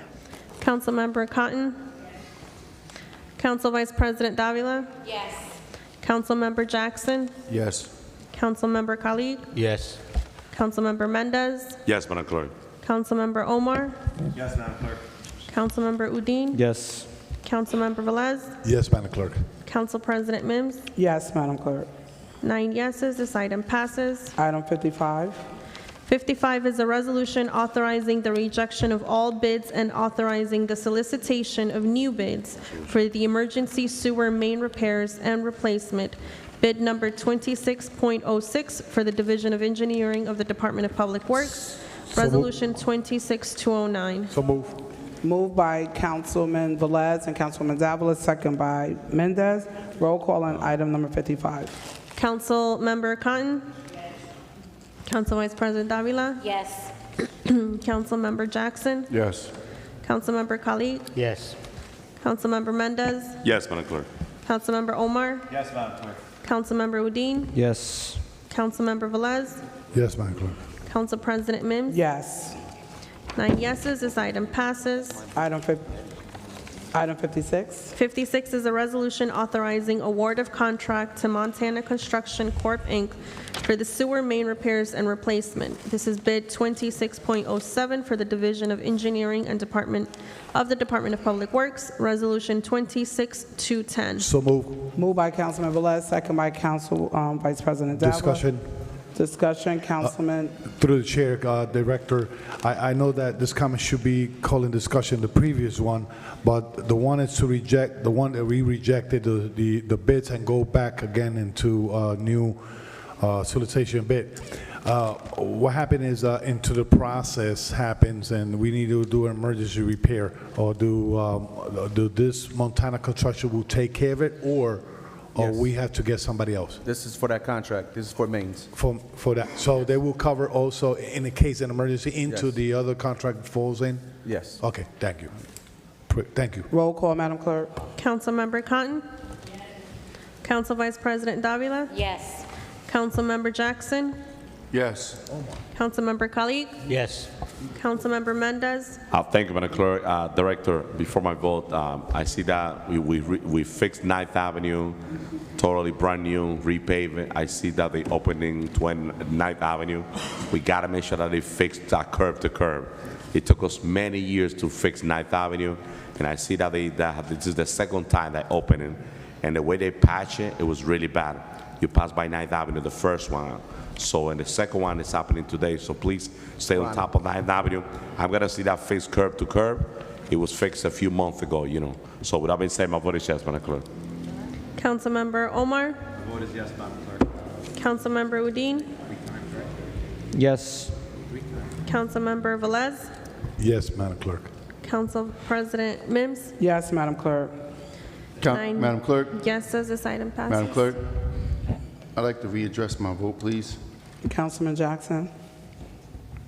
All right, so first of all, I apologize, Director. These are some of the things that I can't continue to see slip by. Well, as this type of work, and I know we're not in discussion, we can have this discussion offline.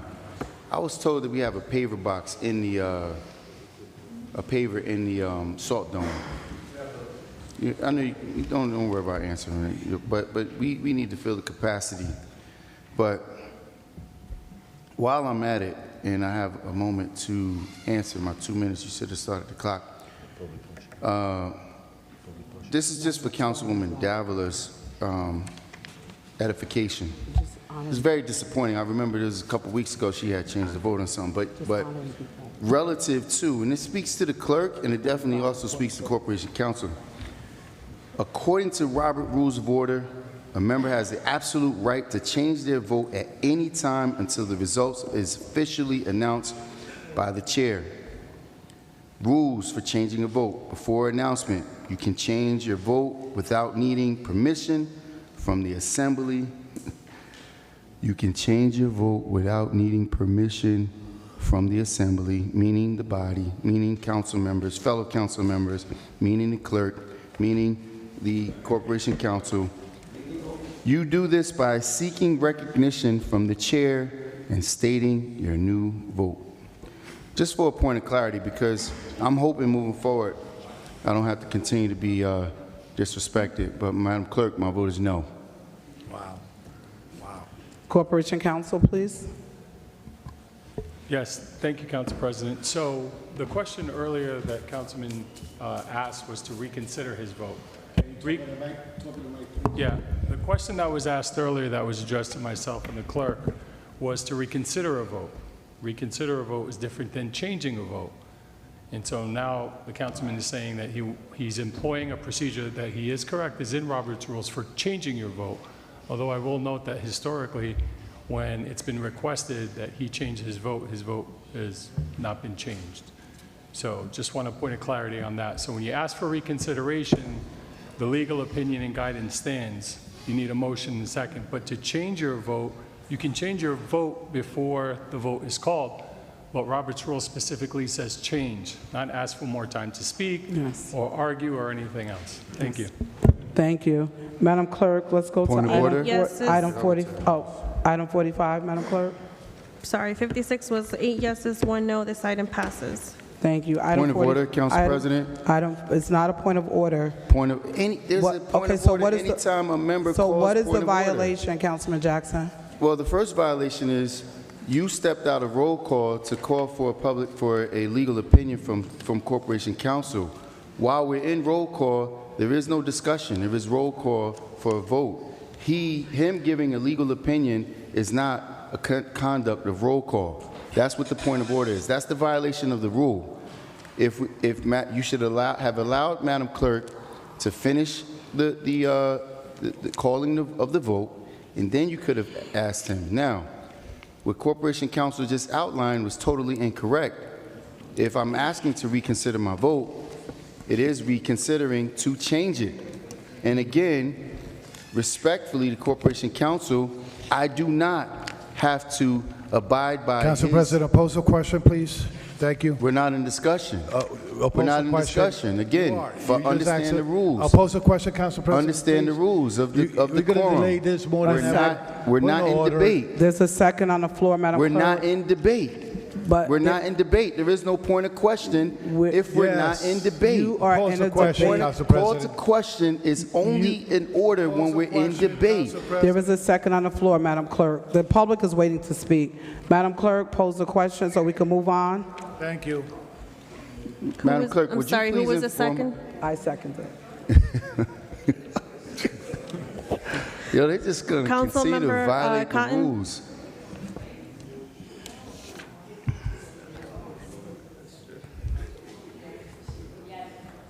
Council Vice President Davila? Councilmember Jackson? Thank you, Madam Clerk. And I'm super pleased that we have a new clerk, because now what we're doing is we're outlining and showing the level of incompetence of this council, totally violating the rules of decorum. A call to question is only a measure while you're in debate, to end debate.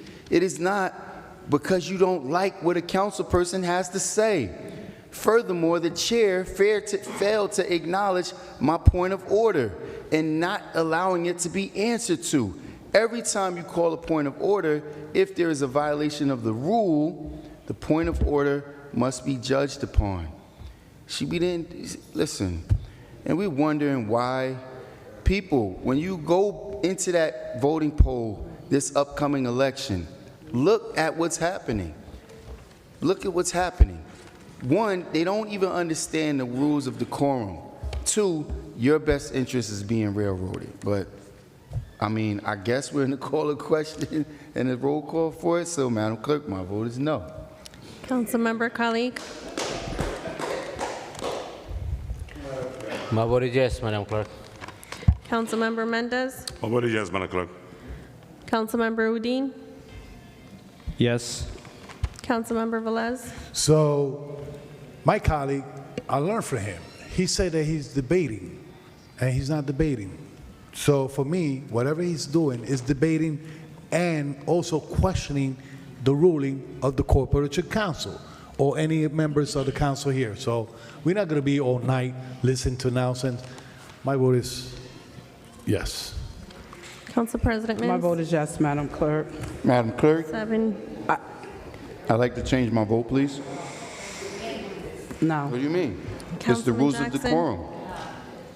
She didn't call the vote. Listen, you guys don't Councilman like. Jackson, your vote. Thank you, Madam Clerk. You guys may not like the way the rules are, but the rules are the rules. He's talking about, I don't have the right to question. It is our job to question, especially when Corporation Council is leading us down the wrong path. It is not our job to just allow him to we have a young student in the audience who's watching how we're just violating decorum. And he's watching how deplorable these conditions are. I abstain. 7 yeses, this item passes. Thank you, Madam Clerk. To the public portion, we have 2 items just honoring individuals, so this should be done very quickly. Please. Item 45, Madam Clerk. Item 45 is a resolution honoring and welcome home Lika Cordia. Apologize if I mispronounced. This is sponsored by Councilman Luis Velez and co-sponsored by Councilman Ibrahim Omar and Councilman Farid Udin. So moved. Second. Moved by Councilman Second. Velez, second by Councilwoman Mims and Udine and Davila. Roll call on item number 45. Second. Mendez Member as well. Cotton. Mendez second as well. Council Vice President Davila. Councilmember Jackson. Yes. Councilmember Khalid. Yes. Councilmember Mendez. Yes, Madam Clerk. Councilmember Omar. Who's the one? Sorry, Councilmember Udine. Yes. Councilmember Velez. Welcome home, Liga Cordia. You have a heart has remind us all to stand strong in moment of difficulties, and the community of Paterson will always stand in your favor and anybody that goes through the same situation that you went through. So welcome home. My vote is yes. Council President Mims. Welcome home. My vote is yes. 8 yeses, this item passes.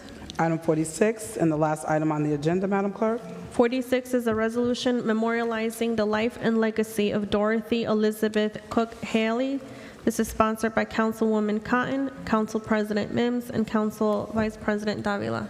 So moved. Second. Move it. Moved by Councilwoman Cotton and Mims, second by Davila and Mendez and Velez. Roll call on our last item, Madam Clerk. Councilmember Cotton. Thank you, Madam Clerk. I just want to say to her son, Omar Haley, I'm sponsoring this resolution memorializing the life and legacy of Dorothy Elizabeth Cook, who passed away and she was 105.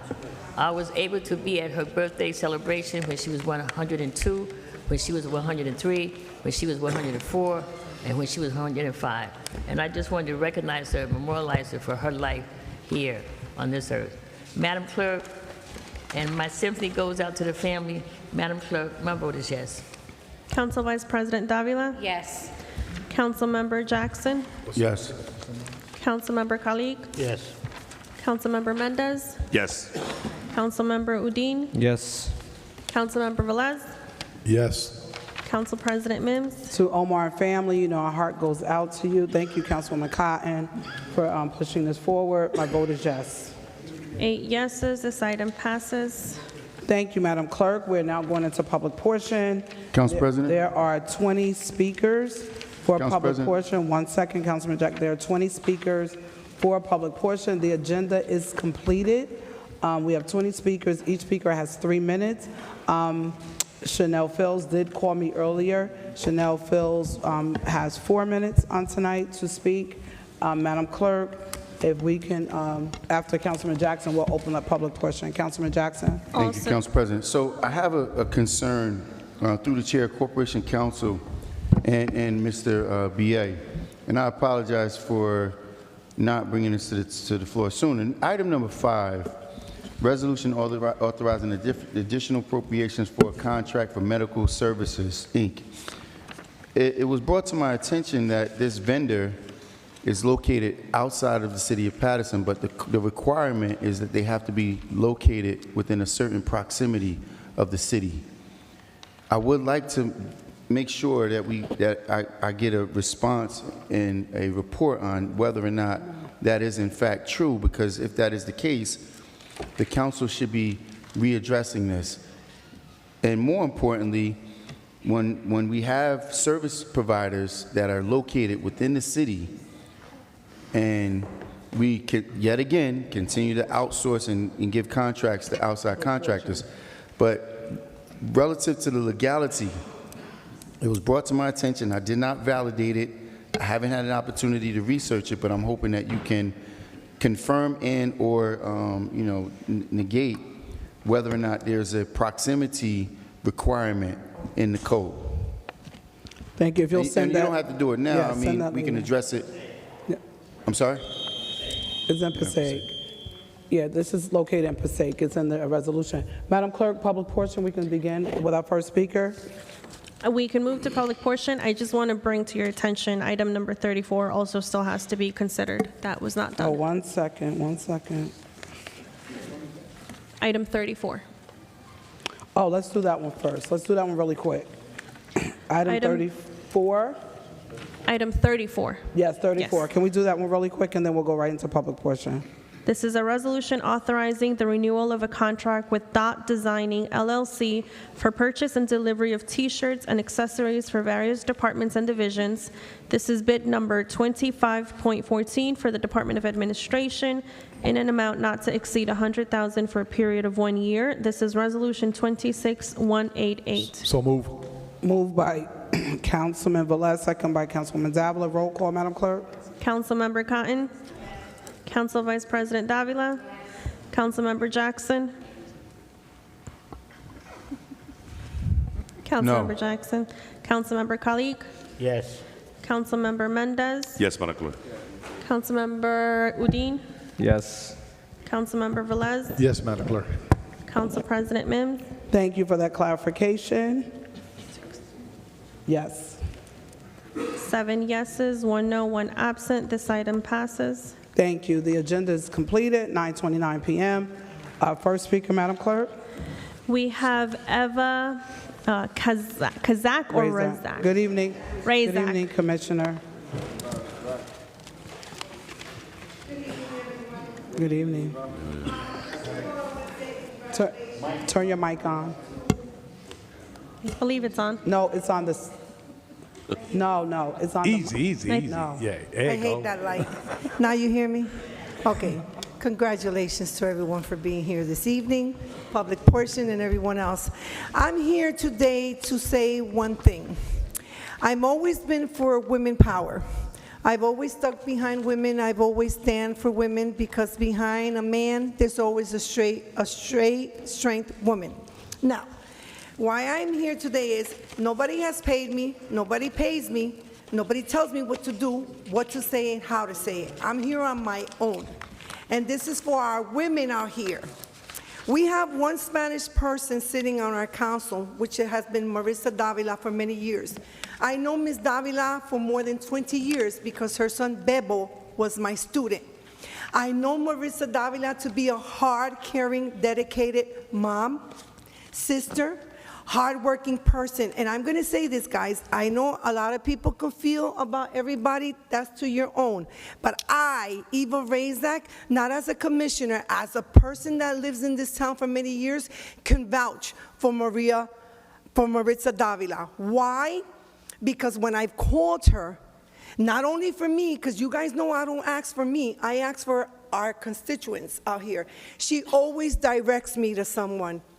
She always finds the solution for the problems. I'm not here, whether people believe it or not, getting paid to say this about her, because you guys know that if I got to come up here and say F you, something, you guys are going to hear it. That's not going to be said out of my mouth, because I don't want to say that. But I'm going to say this. As everybody's running for these positions in Paterson, be mindful that when you guys stand up and you say your platform, you guys know if you're lying or not, because people are not dumb. People could see right through the BS. Maritza, I am so humbled to be standing here, and I don't care what anybody says about me, because they don't feed me, to say this about you. You know why? Because you are the real deal. I don't care that people are going to say, oh, you're licking. No, I'm not licking, guys. I have never gotten paid in this town by anybody to work in an election. Tell me one person that has wrote out a check for Eva Razak for an election. And I help everybody, and I don't ask nobody for money for gas. I tell people, who you're going to vote for, go for it. I can't force you, but I'm going to tell you something, guys. If you guys continue to do what you're doing, bashing each other, lying about each other, and not sticking with each other, you know who's going to feel the heat? We're feeling it, but you guys are going to get it back. So by this being said, may God, because he has the last word. Not you, not you, not you, not you, not none of us have the last word of who's going to sit there as the mayor. Mendez, congratulations for yesterday's victory, sir. On that end, I'm being honest. You probably say, damn, Eva. No. But I just want to say congratulations. Let's stick together. One more second. Let's stick together. Maritza, Your time is up. I'm 100% sorry, for Ms. you. Razak. Thank you, Mama. I just need to run this because they didn't. I called today for some special minutes. Unfortunately, we Once cannot again, allow the extra Maritza, time. I'm here for you.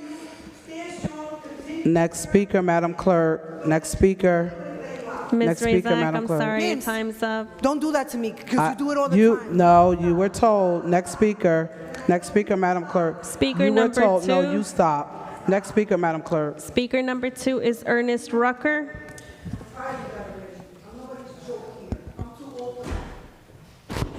Everybody buckle up. A couple weeks ago, and I'm not going to be too hard on you today, Councilman from the 5th Ward, because you do make mistakes quite often. So I'm going to let that go.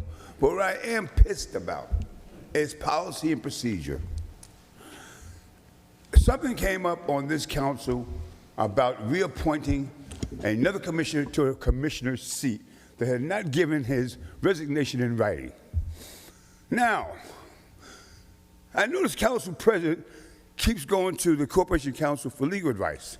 But when she was given legal advice 2 weeks ago, she ignored it. She ignored it. That's why there needs to be a change at this council. You can't make it up as you go along. You can't lie your way through this. People are starting to watch and notice what you're doing. During that particular time, and I was proud of you, Mercer, you abstained.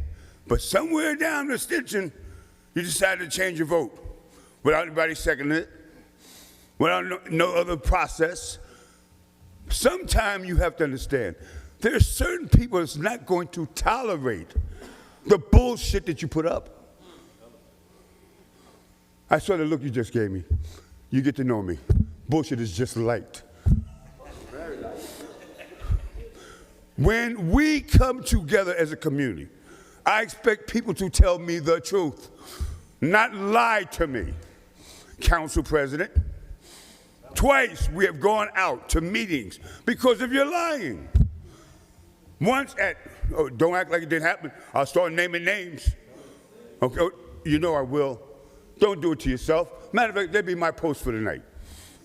Sometime you have to understand, when you jump on a bull, you're going to get the horns. I don't care what you believe. You have policy and procedure to follow. You didn't do it. The councilman jumped the gun. You fell in line. That's not how it works.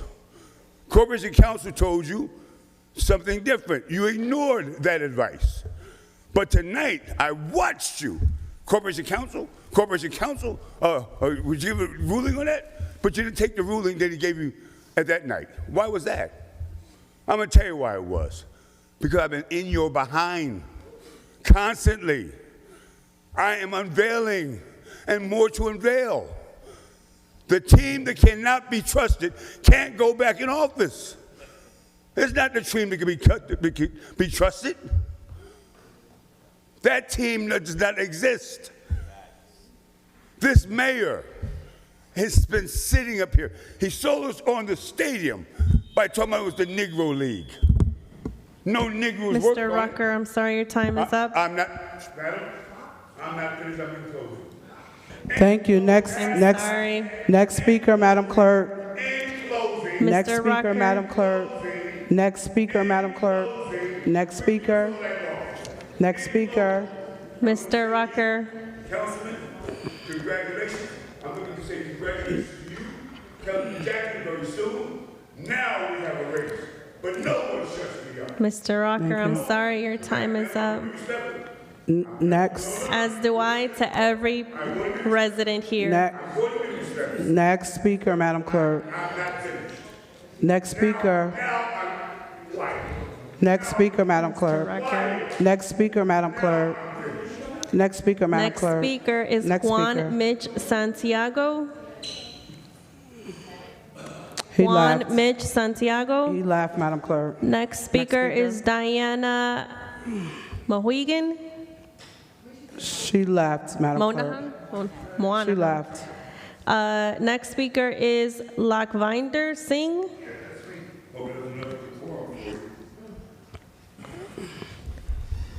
Hello. If I mispronounce it, kindly state it again. Hi, everybody can hear me? Good evening. I hope so. First of all, greetings to all. Thank you very much for giving me another opportunity to talk today. So come to the point straight up. I really want to know who is the think tank of this council. Anybody can answer me?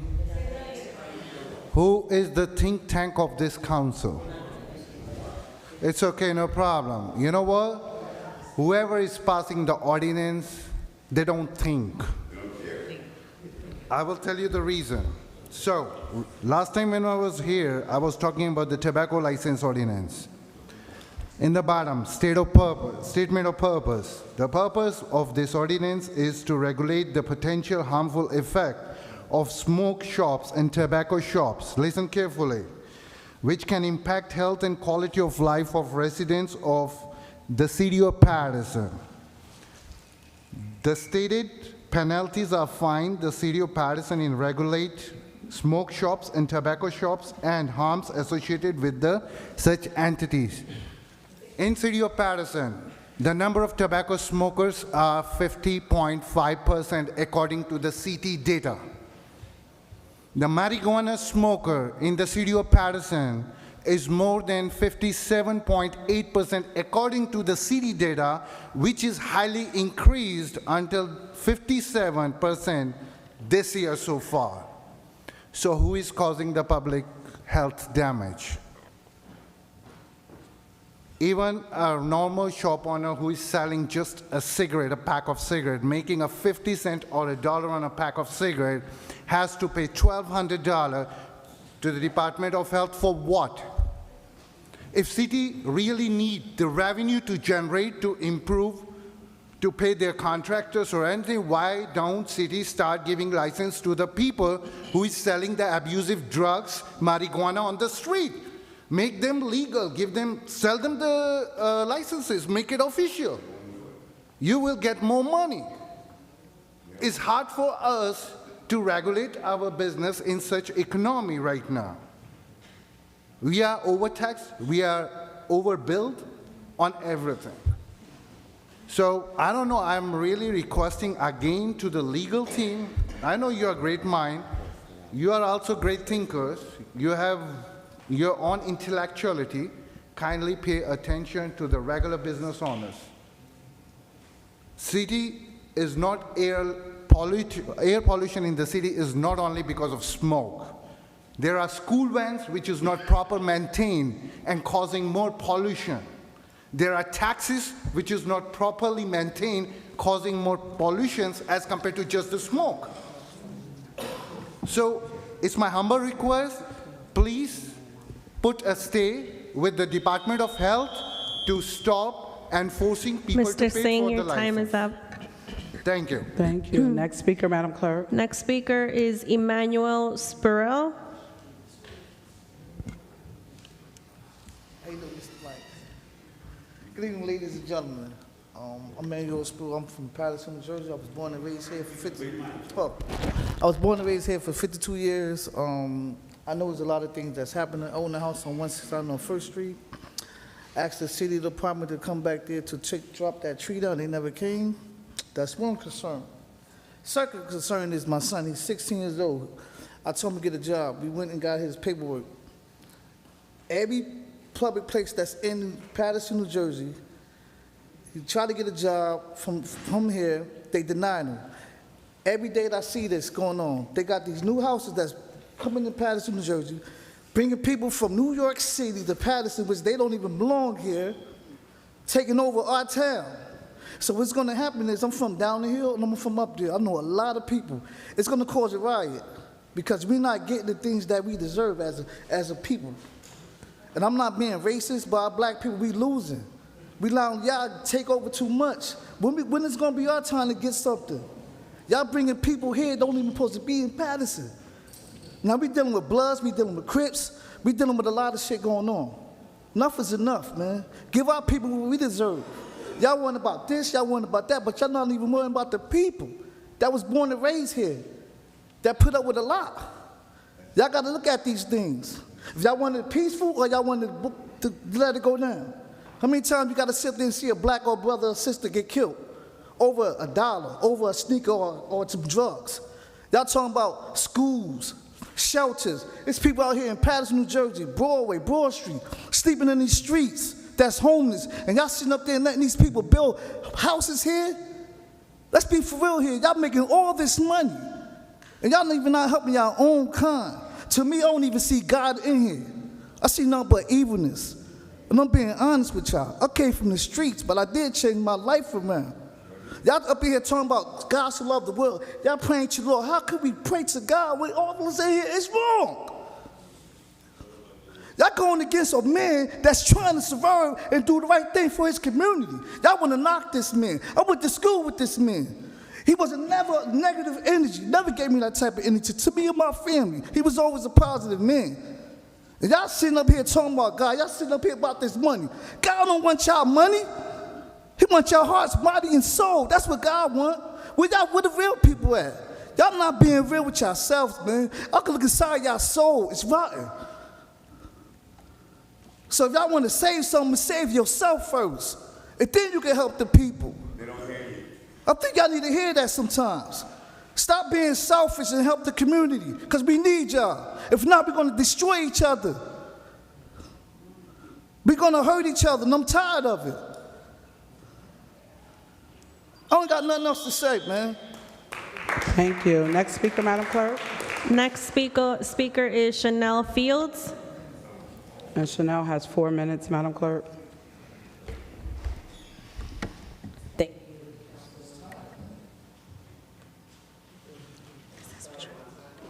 you. It's not. Can you reset? Yeah, it's going. It was going.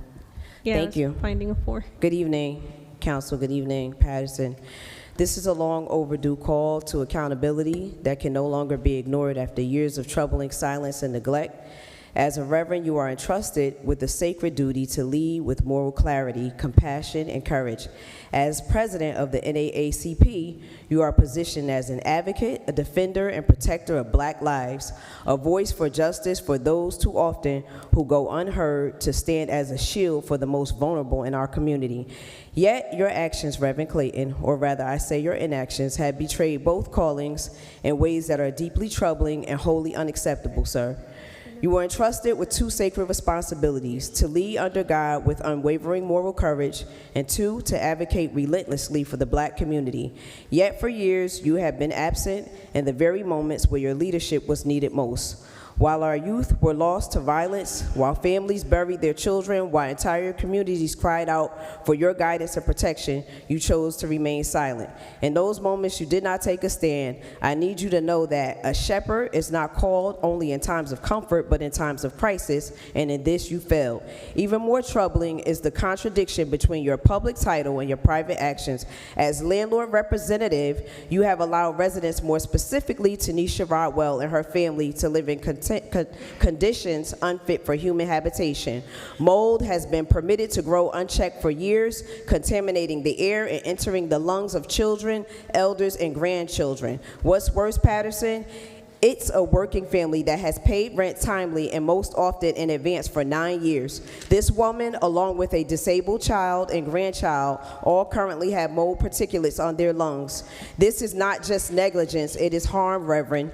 It is a betrayal of both your spiritual calling and your civic duty. Allowing families, specifically black families, to live for years in an environment plagued by mold is not just negligence, but has proven to be a direct threat to their health and physical well-being. Children and adults exposed to mold suffer real lasting harm to their lungs and overall health, and there is no justification for knowingly permitting such conditions to exist or persist under your care. You, sir, cannot preach protection and practice neglect and exploitation. And let's not forget how now, after years of silence on critical black issues, violence prevention, economic inequality, housing injustice, you now all of a sudden emerge to speak on the closing of 4 high-performing schools. While this issue is indeed important, and we thank you for that, your sudden advocacy raises serious questions for me and the community to which you have been silent about.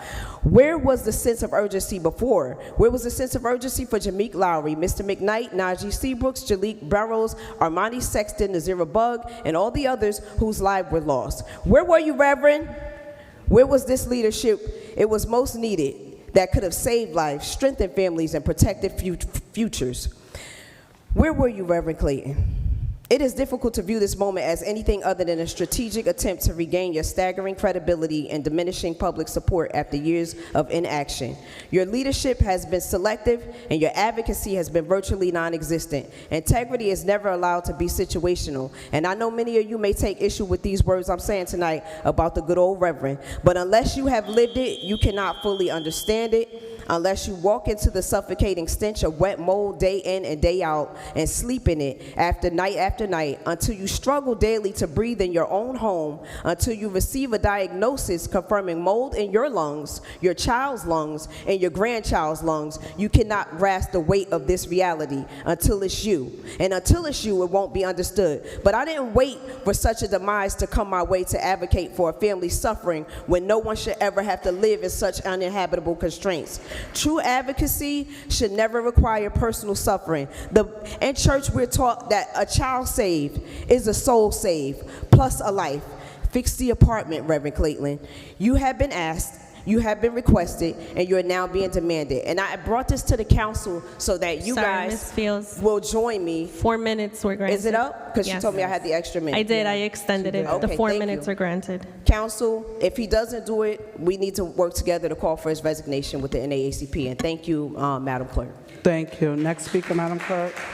Next speaker is Eddie Olivares. Good evening, Paterson.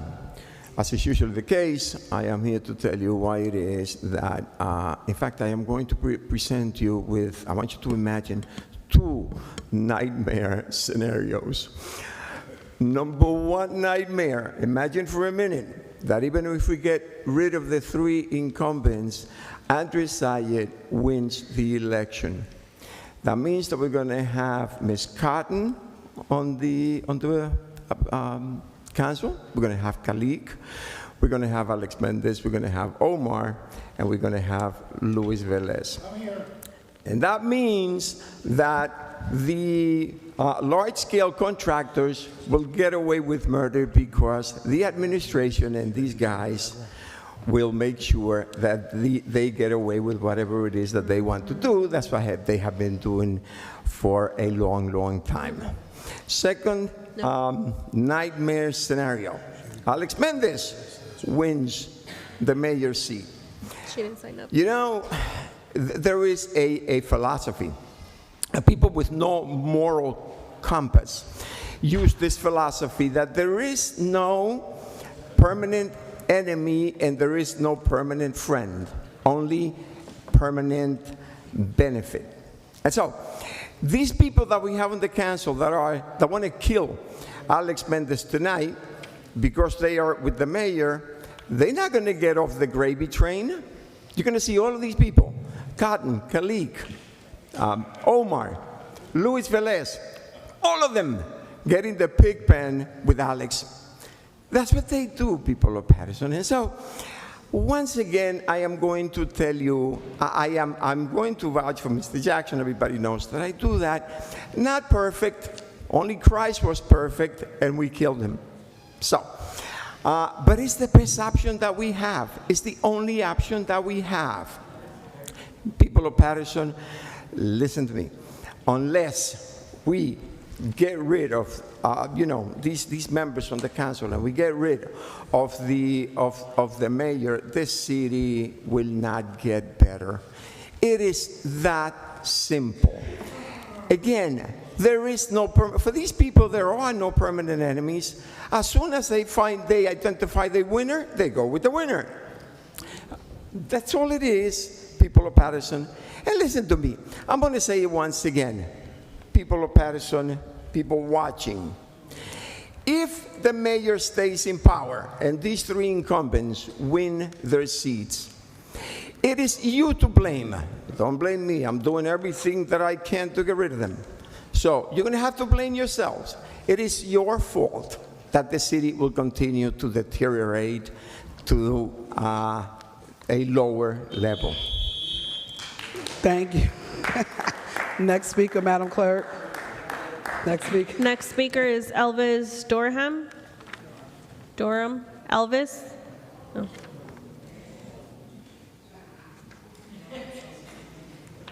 Good evening, Elvis. Good evening. Just want to say to the city of Paterson, New Jersey, to the voters, the ones that vote, May 12th, it's election. Get out there and vote. And to all my supporters, my two candidates for council at large, Lisa Mims, 13B, Marissa Davia, 15B. Just want y'all to know that it's a pre-Mother's Day gospel concert. It's gonna be right here in the city of Paterson. Mickens Productions presents a pre-Mother's Day dinner concert. Friday, May 1st. The dinner starts at 5 o'clock p.m. The concert starts at 7 o'clock p.m. at 326 Elderson Street, 326 ELLISON Street. That's First AME Zion. Tickets is $40. And it's going to be, you could call for tickets at 201-638-5257. And Chef David Bannister is going to be the chef for this amazing gospel concert. I also want to say thank you to Councilman of the 2nd Ward and the Councilman of the 6th Ward for sponsoring my birthday concert. Elvis Durham Outreach Music Production presents 47th birthday celebration and 30th anniversary as a promoter. Sunday, May 17. Doors open at 3:30 p.m. The concert starts at 4 o'clock p.m. And it's going to be at the First Ward. I'm coming to the First Ward. Oh yeah. At New Generation Kingdom of Power Ministry, 170 North Main Street, Paterson, New Jersey, where the pastor is Pastor Thomas Perry. And it's going to be featuring one of the best female gospel singers in the world, Ashley Motley of Paterson, New Jersey, and many others. For more information, you can contact me at 862-823-3895. And everybody that's watching, subscribe to my YouTube channel, Paterson NJ Good News. My YouTube channel, Paterson, NJ Good News, my Facebook page, Elvis Good News, DURHAM. God bless you and good night. Thank you, Elvis. Next speaker, Madam Clerk. Next speaker is Sylvia Farrar. Good evening, Ms. Farrar. Peace and blessings, everyone. I'm trying to keep this video going. I want you to hear what we're experiencing in Brook Slope. I recorded it. Some of you may have already seen it, where as the residents are coming out of their homes to go to work, children cannot. All summer, last summer, we went through a thing, the children couldn't even play outside. But as you come out of your home, you're under surveillance. It was warning, you're under surveillance, New Jersey surveillance, police surveillance, your license plate is being read, you're under surveillance. Now, I took the petitions down to the municipal courthouse and sat there a couple of days even, 3 hours at a time to make sure that I had to swear that all the statements were true. The petitions were, taken down there. Okay, the management crew that was let go recently abided by the court order. Now we have another fellow that was put in the position that's not qualified to be in it, but being Brook Slope, it is how it is. They just, anything illegal that can be done, they will do it. So even with that being said, okay, well, the court order is being violated as I speak right now. But as also, somehow, in our last shareholders meeting, the attorney for Brook Slope, Mr. Calvin Salder, presented on the slide a form that was signed by the mayor that I don't know if it's been released to the public or how. He said someone we know who he know, gave it to him, and it was shared with the shareholders. The amount that the approval part and the amount of monies that it was approved for.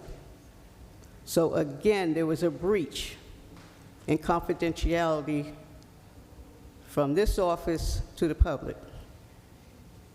So I'll let y'all deal with that however you want, but the attorney's name was Calvin Salder for Brook Slope, and the information was still supposed to be, as far as I know, confidential, but he's trying to say that it wasn't, but it was shared with the shareholders in Brook Slope.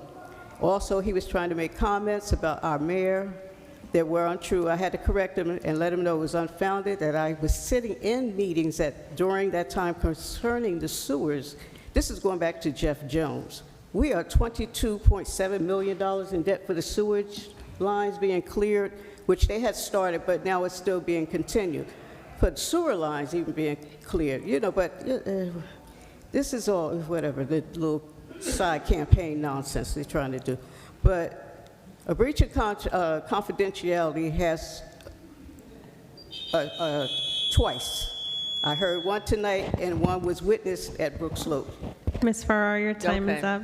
So I'll let y'all deal with that however you will. Yep. But we are paying for something that is sitting in someone's home, and the shareholders are paying for it. Thank you. Another violation. Thank you, Ms. Farrar. Next speaker, Madam Clerk. Sonia Deliz, okay. Sonia Deliz. Good evening, everyone.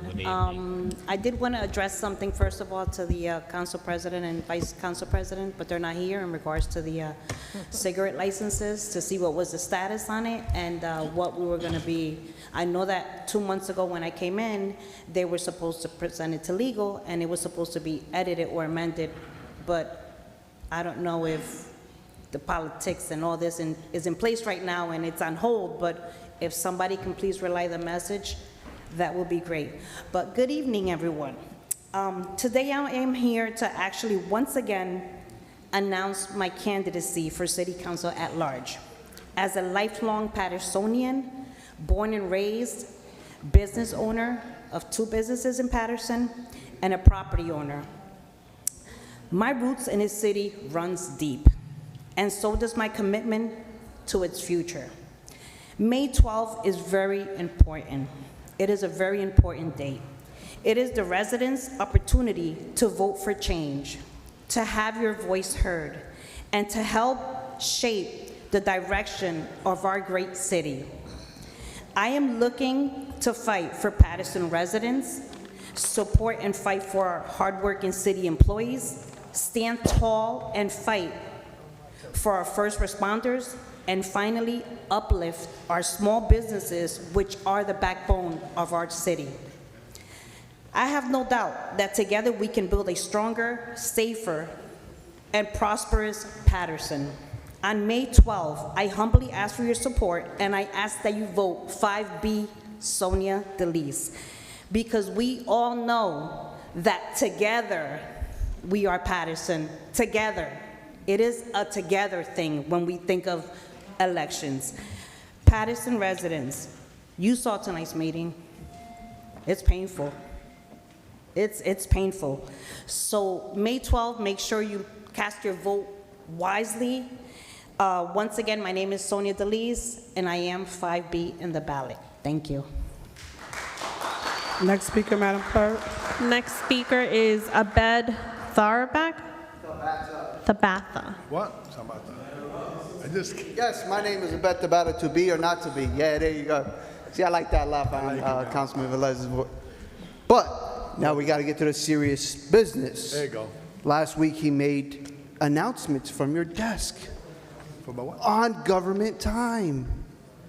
From Madam Chair to Corporation Counsel, can you please review the ethics code violations about campaigning on the diocese on that side, and how it actually violates the campaign policies, because you're on government time, on the people's time. Freedom of speech. No, not whenever you're an elected official. You don't have freedom of speech. Read it. I did. It's the New Jersey State Ethics Board. But there's no back and forth anyway, because now we're out of the, we need decorum. Decorum. Let's get back to decorum. Madam Clerk, you did an amazing job with the reformatting of the agenda, of what it used to look like compared to what it looks like today. You outlined the city ordinance and each bullet point on how this meeting's supposed to be ran. If this actually happened before payment of bills, we would have heard the public, which would have been around, what, 8 o'clock? But we have elderly out here. We have people that had to go because they have private arrangements that can't speak. Now, are we suppressing the voice of the public because we don't want to hear what they got to say? Just my opinion. You know, Shakespeare said to be or not to be. The choice is to be, that's all. Political signs, right? Everybody's political sign is up. Everybody's freedom of speech, but not on state property. It's called dumping. $10,000 fine. Thank you, Councilman Alex Mendez. You proposed a $10,000 dumping fine. Do you give a dumping fine for every single sign on state property? Because that's considered dumping. Because it's not in a garbage bag, it's still dumping. You cannot broadcast political campaign material, anything on state property. So, to be or not to be, right? That's the biggest question. For me, I don't know who else. I know I'm voting to be. I know my wife voted to be. I got a couple other, you know, I'm the underdog in the race, but I've been trying to fight for justice, transparency, accountability. Man, just give a public portion at 8 o'clock so everybody could talk. You know, 20 more seconds. You know, we just gotta enjoy the TV time. It's free advertisement. That's why we come here. Joe Keys, he's gonna do a great speech. Dr. Fields, thank you for your enlightenment talk about Reverend Clayton. And let's see what else this council got to say. Thank you. Oh, one more thing. There's no answers for any of the questions from last week. Thank you. Next speaker, Madam Clerk. Next speaker is Rodney Addison. Good evening, Rodney. Pray all is doing well. First and foremost, I want to thank Councilman Jackson for bringing that point up to the BA about the DSI medical services. In all actuality, they do not have a site in Passaic. They subcontract out to smaller companies. After looking them up on the New Jersey Business Directory, they don't have a physical location for themselves in Passaic County, only in Monmouth County. And this is a point for me to bring up is because my mom and I, we have the only fully licensed specimen collection site in Paterson, New Jersey, other than LabCorp, which we offer more services than they do. According to the RFP, the contractee has to be within 5 miles, and if they do subcontract, it has to be listed and provided. Other than that, city business, Paterson Juneteenth Committee, we are coming up on our 4th annual Juneteenth Festival. Juneteenth is in 66 days. So it is, as always, it will behoove you, Paterson, African Americans, Black, however you identify, that we, as always, make sure we put on the best festival possible, because Juneteenth is the first cultural festival in the city of Paterson for the year. It is our responsibility to make sure that we set the trend for everyone who comes there after us. Aside from that, as you do or do not know, my mom and I own a school here in Paterson, Addison Institute of Healthcare Training. We are coming up on our 1-year anniversary really soon.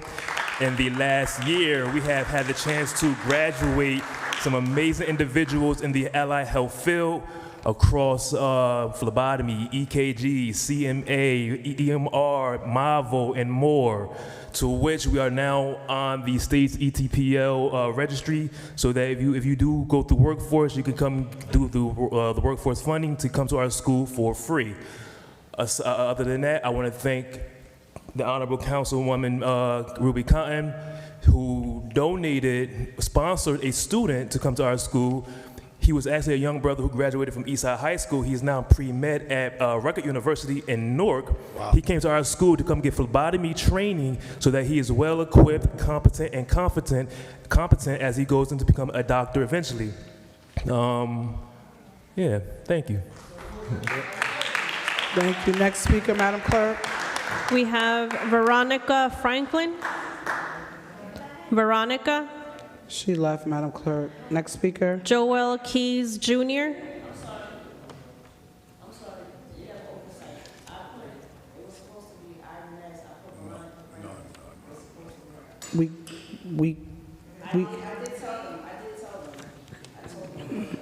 We cannot sign other people's names to speak. So next time if she comes, I'll give her an extra minute. I cannot add her. Her name is not here. Mr. Keys. All right. Testing, 1, 2. I stand before you tonight because our city is at a crossroads. For too long, Paterson has been trapped in a cycle of dysfunction, mismanagement, and what many residents describe as an organized crime syndicate that robs our community of opportunity. And the truth is simple. When leaders have no plan, the only plan left is the status quo. That is why I'm supporting Councilman Mike Jackson for mayor. I've listened to him lay out his master plan, clear, detailed, and transformative. A plan rooted in accountability, economic revitalization, public safety, and restoring dignity to every neighborhood in this city. A plan that doesn't rely on slogans or empty promises, but on structure, strategy, and measurable results. And let's be honest, the other candidates have not presented anything close to a plan. When given a chance, twice with Senator Benji Wimberly, they dodged, deflected, and danced around basic questions about how they intend to lead this city. If someone wants to run Paterson without a plan, then what they're really offering is more of the same. More chaos, more corruption, more suffering for the residents who deserve better.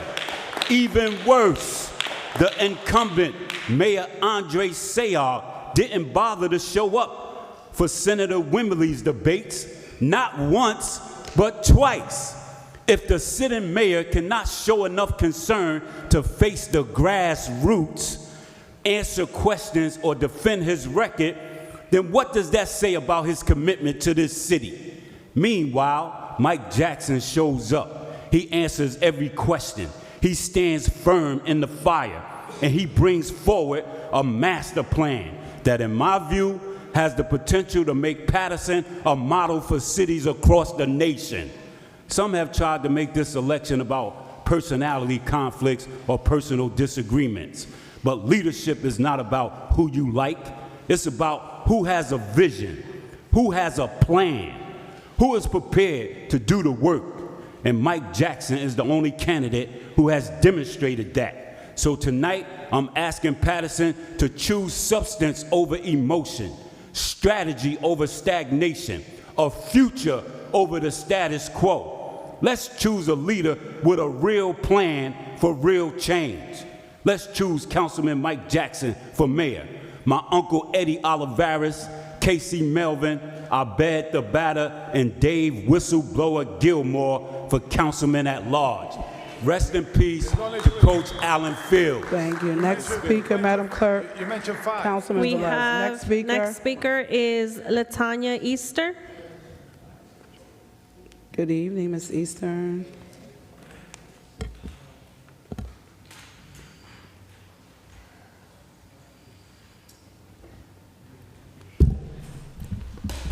Good evening, it's Latonia. Can you start my clock at 3 minutes so I don't?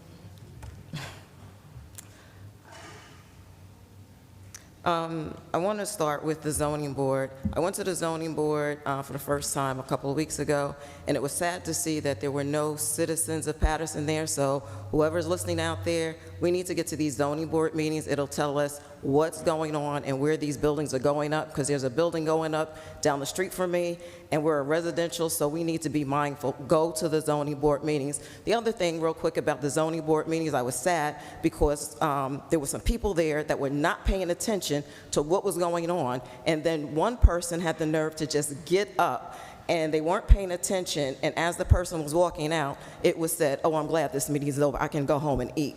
That's not what we need. And like this gentleman said, we have to be careful who we're going to be voting for coming up. I want to vote for somebody not because of your personality, not because I may like you, not because you're the same race, not because you're the same culture. I want to vote for you because I want to know that you have my best interests at heart. And when I say my best interests, I also mean the citizens of Paterson. I don't care about your color. I don't care about your creed, whatever. I want somebody that's accountable. Something that was said earlier that was disappointing, and that was Councilman Jackson. There's always an attack, but I do have to say, and I'm going to say this publicly, I appreciate you always asking questions. I have no problem with any council person up here asking questions. What I do like is the questions that are being asked, that you give each other respect. All of that back and forth, Councilman Jackson was asking a question, and there was a lot of cutting him off. I, as a citizen, I don't care whether I agree with him or I don't agree with him. I want to hear the question so that I can hear the answer. And it's not just him. I don't care who it is. But Mr. Jackson, thank you for being an asset. I got on you a few years ago about something, so I'm saying it publicly again. I do respect you. Back then, I fussed at you, so I'm coming to you publicly saying thank you. The other thing is, there was some... I found out earlier that there was a debate at the Brownstone or something, and you had to pay money for it. I don't have money to pay for these debates. Where are the debates that are made public to the citizens so that we don't have to pay just to hear you debate or give us your opinion? So I know who exactly I want to vote for and what's going on. I'm trying to talk fast because I don't want my time to run out real quick. Also, going back to the zoning board, I also heard that Trinace Watkins was on the Board of Zoning, and for what I understand, she was very good at her job, and for whatever reason, she was removed from the board. We need people like that that's going to ask for accountability. You work for me. If I ask a question, because I'm paying taxes, I expect answers. We expect answers, and we expect accountability and transparency. Have a good night. Next speaker, Madam Clerk. Next speaker is Chanel Davis. Chevelle Davis. Good evening. Hi, good evening, everyone. My name is Chevelle Davis. I'm My husband and I, we live in the 3rd Ward. I'm here today to say that Councilwoman, Dr. Councilwoman Lalisa Mims, we appreciate you for all the things you have done. Even before you became council at large, you did things for the city that a lot of people may not have known about. We appreciate everything about you, being a mom, being a leader, being a teacher, being there. Your phone is always available 24 hours of a day. There's times that I may have called you maybe 1, 2 o'clock in the morning and you were trying to rest, but you never denied me of my call. I appreciate that. I appreciate all of the other things that you have done in this city. You know, although you get a lot of backlash, a lot of people don't know the things that you have not done. A lot of your accolades, they speak for themselves, but you don't put a lot of things on the, forefront that you've done. Again, like I said, all the backlash you get, people say things about you. I'm glad that you keep your head up. I'm glad that you do things with elegancy. I'm glad that you wear a lot on your shoulder, but I'm glad that you don't feed into a lot of this feedback. We never grew up like that. We were taught differently growing up at our home, and I appreciate you. We love you. And we will definitely be voting 13B on the ballot. And we're glad to be having you be reelected for your 3rd term, because what God has for you is for you, regardless of what everybody else says. You keep your head up and you keep doing what you're doing. Excellence. That's what you work for, and that's who you are. You're an excellent person. Keep striving for that. I appreciate you. Thank you. Yes, God bless. Appreciate you too. Next speaker is Demetrius Davis. Yes. Good evening, Council. I say we just came to give our endorsement for Councilwoman Mims. I say there's been a lot of bashing of her lately. I always say if you want to up someone who you think would do a better job, then that's what you do. You don't have to put down the other person who's not your choice of people. I say, I know I've spoken with a bunch of the people who are running, not all, but some who are running for council at large. And to me, I don't think most of them have an actual plan in place on what they're going to do. Everyone says, oh, we're going to do this, they're going to do that, but they don't say how. That's the most important thing. How are you going to get it done? Anybody can come up with a solution, not a solution. You may say what you can do, but you have to have a plan on how to do it. I know one of the runners, I'm not going to say any names, but I'm quite sure we all know who. They say I've been a firefighter in the city for 25 years. Someone has been endorsed by the fire officers, and that's their running point. I can tell you off the top of my head, there are 5 fire officers who actually live in the city of Paterson. So that endorsement doesn't really mean much if only 5 of them can vote. But as I say, in the firehouse, 90% of the gentlemen that I speak with are with Council President Mims. I say that's the talks that we have. That's the choice on those who actually live in the city, to my knowledge, to the people that I speak with. And just 13B is my vote for council at large, Councilwoman Mims. Thank you. Thank you. Next speaker, Madam Clerk. Anthony Wheeler. He left, Madam Clerk. Last speaker is Sevdia Sharifi.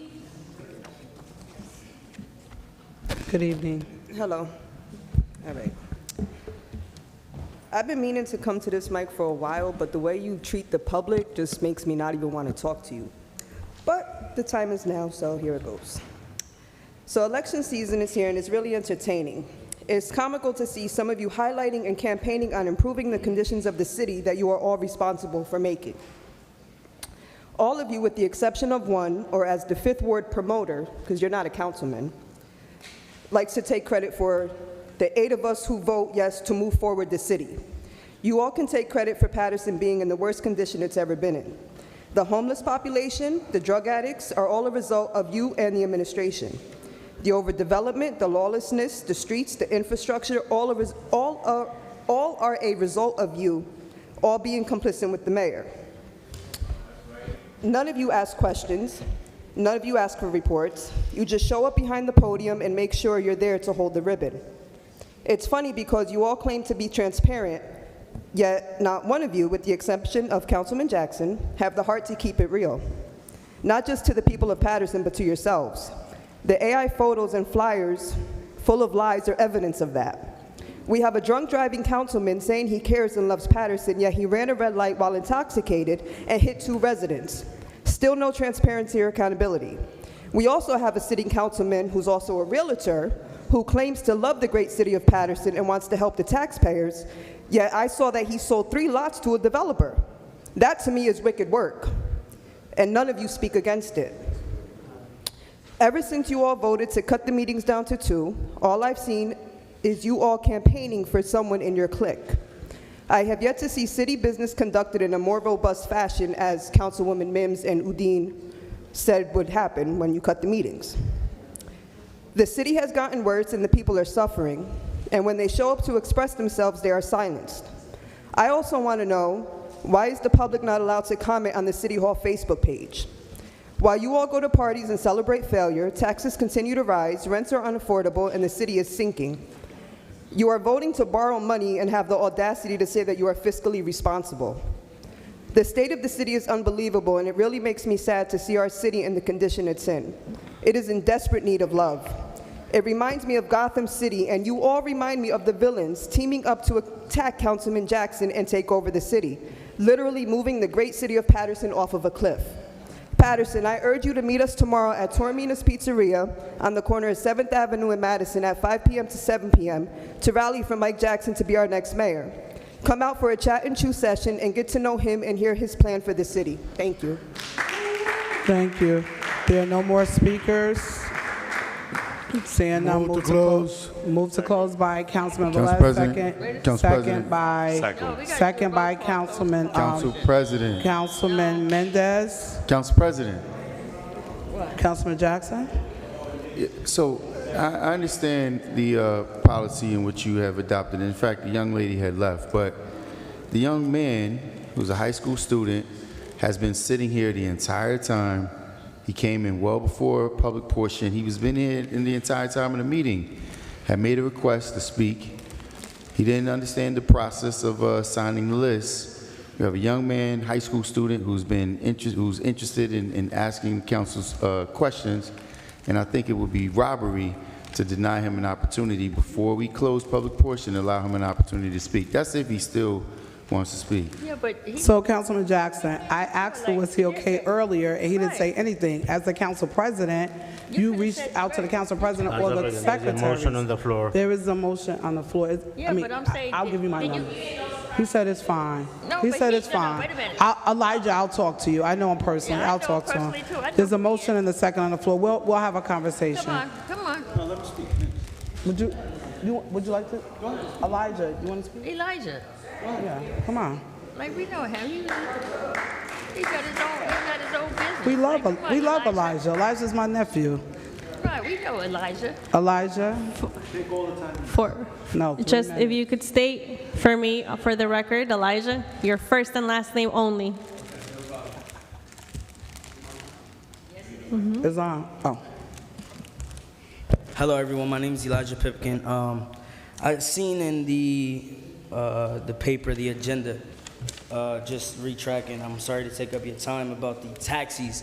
My grandmother did have an issue back past tense about the taxis just taking up space in her street and stuff like that, and I did want to bring that up. That was really much it, and I did wanted to give my graceful thoughts for everybody in this room. I'm proud of everyone here. Mm-hmm. You know, the impact that you guys made personally, physically, mentally in the community is great. I've also made an impact in this community too, receiving multiple awards, like construction awards, because I do have my own business.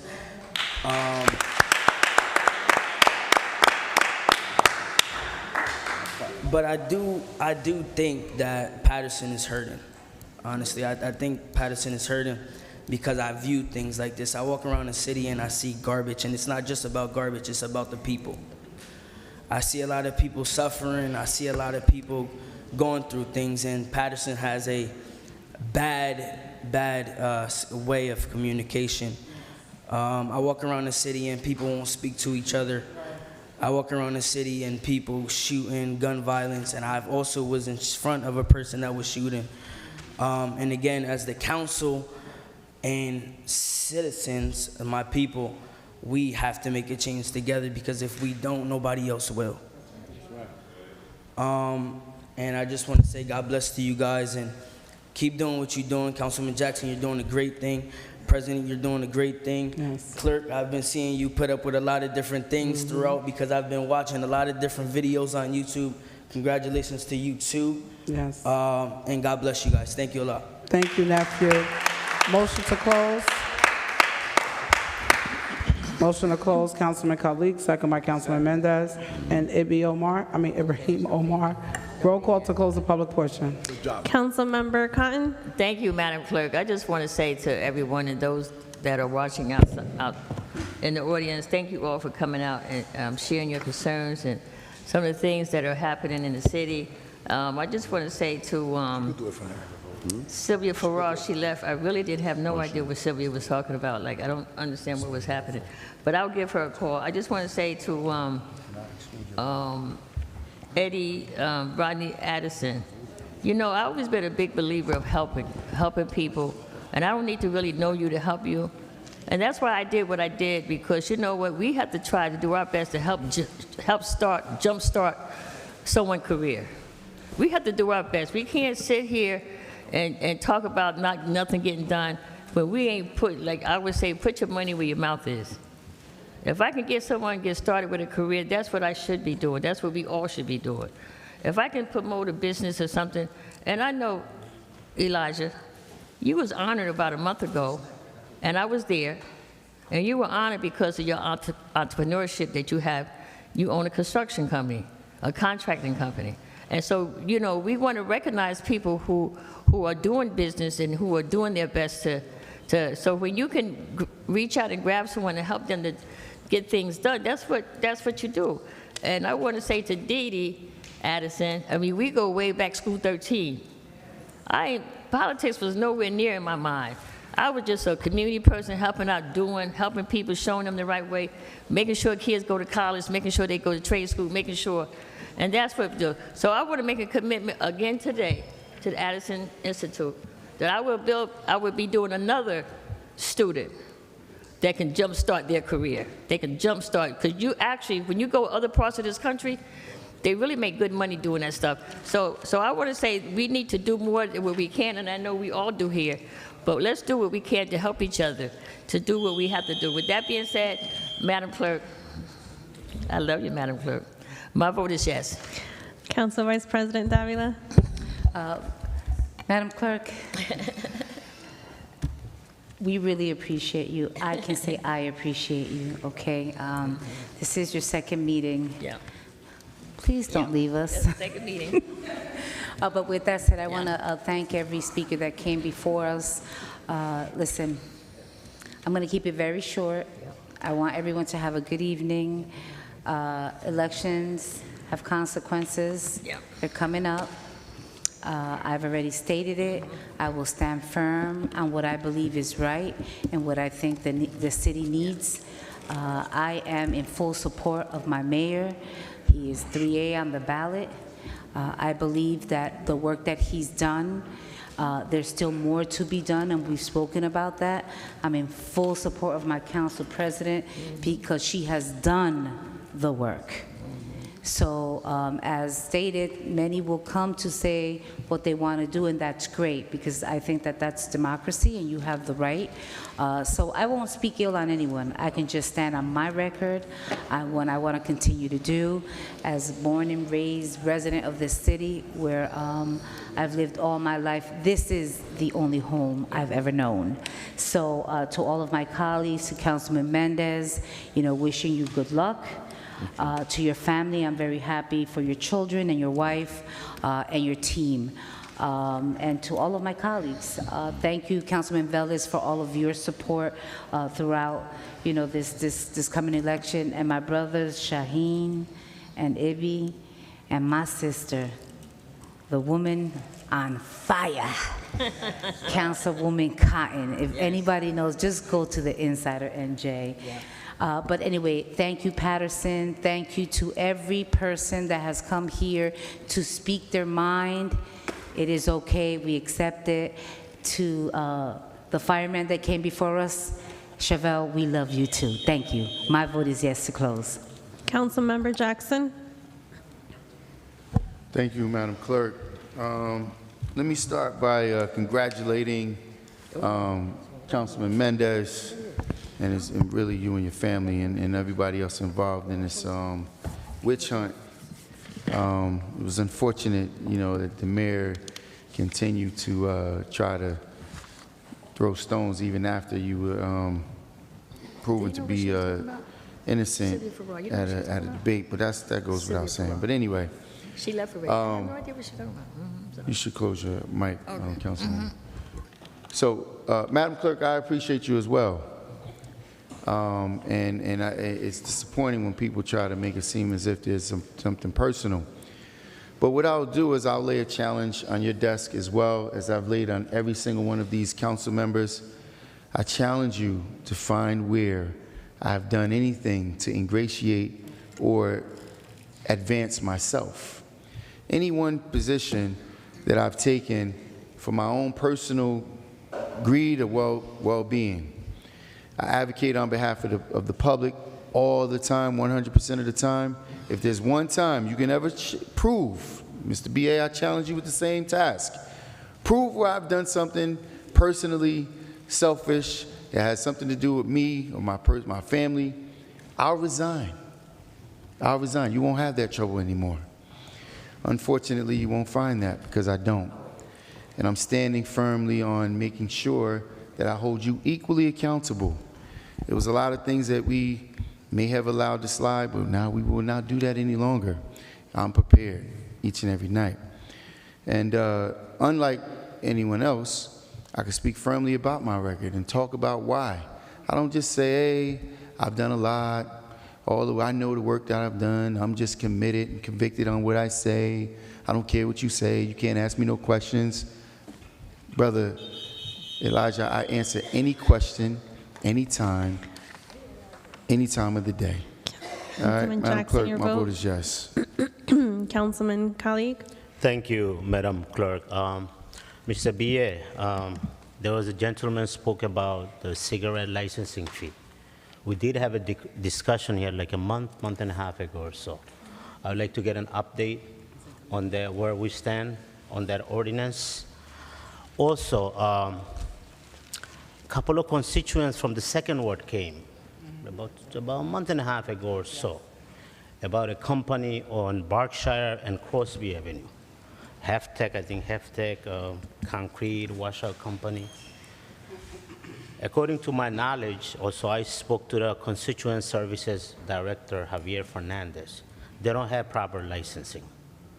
CI knows about it, and the neighborhood is very concerned about it. I want to see some action done there. And I would like to get a report on it as well, where we stand on that issue. And if we don't meet before the election, I want to wish all my council colleagues the best of luck. Everyone knows who I'm supporting. I'm not going to mention the name again, but I want to wish everybody the best of luck. May the best man win. And whoever wins, we should work together to move this city forward. My vote is yes to close the public portion, Madam Clerk. Councilmember Mendez. Thank you, Madam Clerk. First of all, I just want to say I want to thank God tonight. I just want to say thank you, Lord. Thank you, God. And listen, I learned prayer. God listened to your prayer. When you pray, God listened to you. My case was dismissed. I'm totally free, exonerated. It's very important that the community get this news, and I'm so excited. First of all, I want to thank God, and also want to thank my wife and my family for always being on my side. Yesterday I cried when I got out of court because of the emotion that I've been going through. In the last 6 years, I went through hell for this case. But God is great. I want to thank to my community, to the entire city of Paterson, that always stay there behind me, supporting me every step of the way, especially all my supporters, all my voters, all my constituents. And also, I never lost faith on the justice system. They took the time to make the right decision, and I'm here. I'm ready to serve, and I feel very blessed. The community never lost faith in me. They elect me after May, when this whole case started. They elect me in November again with the highest number. They elect me in 2024. They re-elect me in 2024. Numbers don't lie. 2022, I was the second highest vote getter as a mayor with that case on top on my shoulder. And I want to take the time, I want to thank this council because they elect me as a council president twice in a row, for 2 years in a row. And I take pride of that. I'm the only councilman, I'm the only candidate on this mayor race that bring people together in the city of Paterson. Numbers don't lie. Actions speak louder than words. This city needs somebody who's going to bring everybody together. This city doesn't need a liability. This city needs somebody who's going to fight for the right reason in the city of Paterson, who's going to bring the community together. And I just want to say thank you to all those supporters. And I'm here. I'm ready to fight. And if God and the rest of the elect me as the next mayor, you will see a real change in the city of Paterson. God bless you all. Thank you, Madam Clerk. My vote is yes. Councilmember Omar. Thank you, Madam Clerk. I'm just going to say this. It's good when we can end with someone like the young brother. What's his name? Elijah. Elijah, you should speak last every time to keep us all on a good note. And Councilman Mendez, I'm happy for you and your family. My vote is yes, Madam Clerk. Councilmember Velez. You're going to say, this is a public portion closing, right? Okay, so I just want to remind the speakers and the public that comes to the public portion, we have a new clerk certified by the state of New Jersey that passed and certified and qualified with all the tests that the state could give. This is the only position in the council that we appoint, okay, and we hire. And it goes through different various interviews with a committee. I just want to tell the residents that come here, get used to conduct meetings properly, the right way.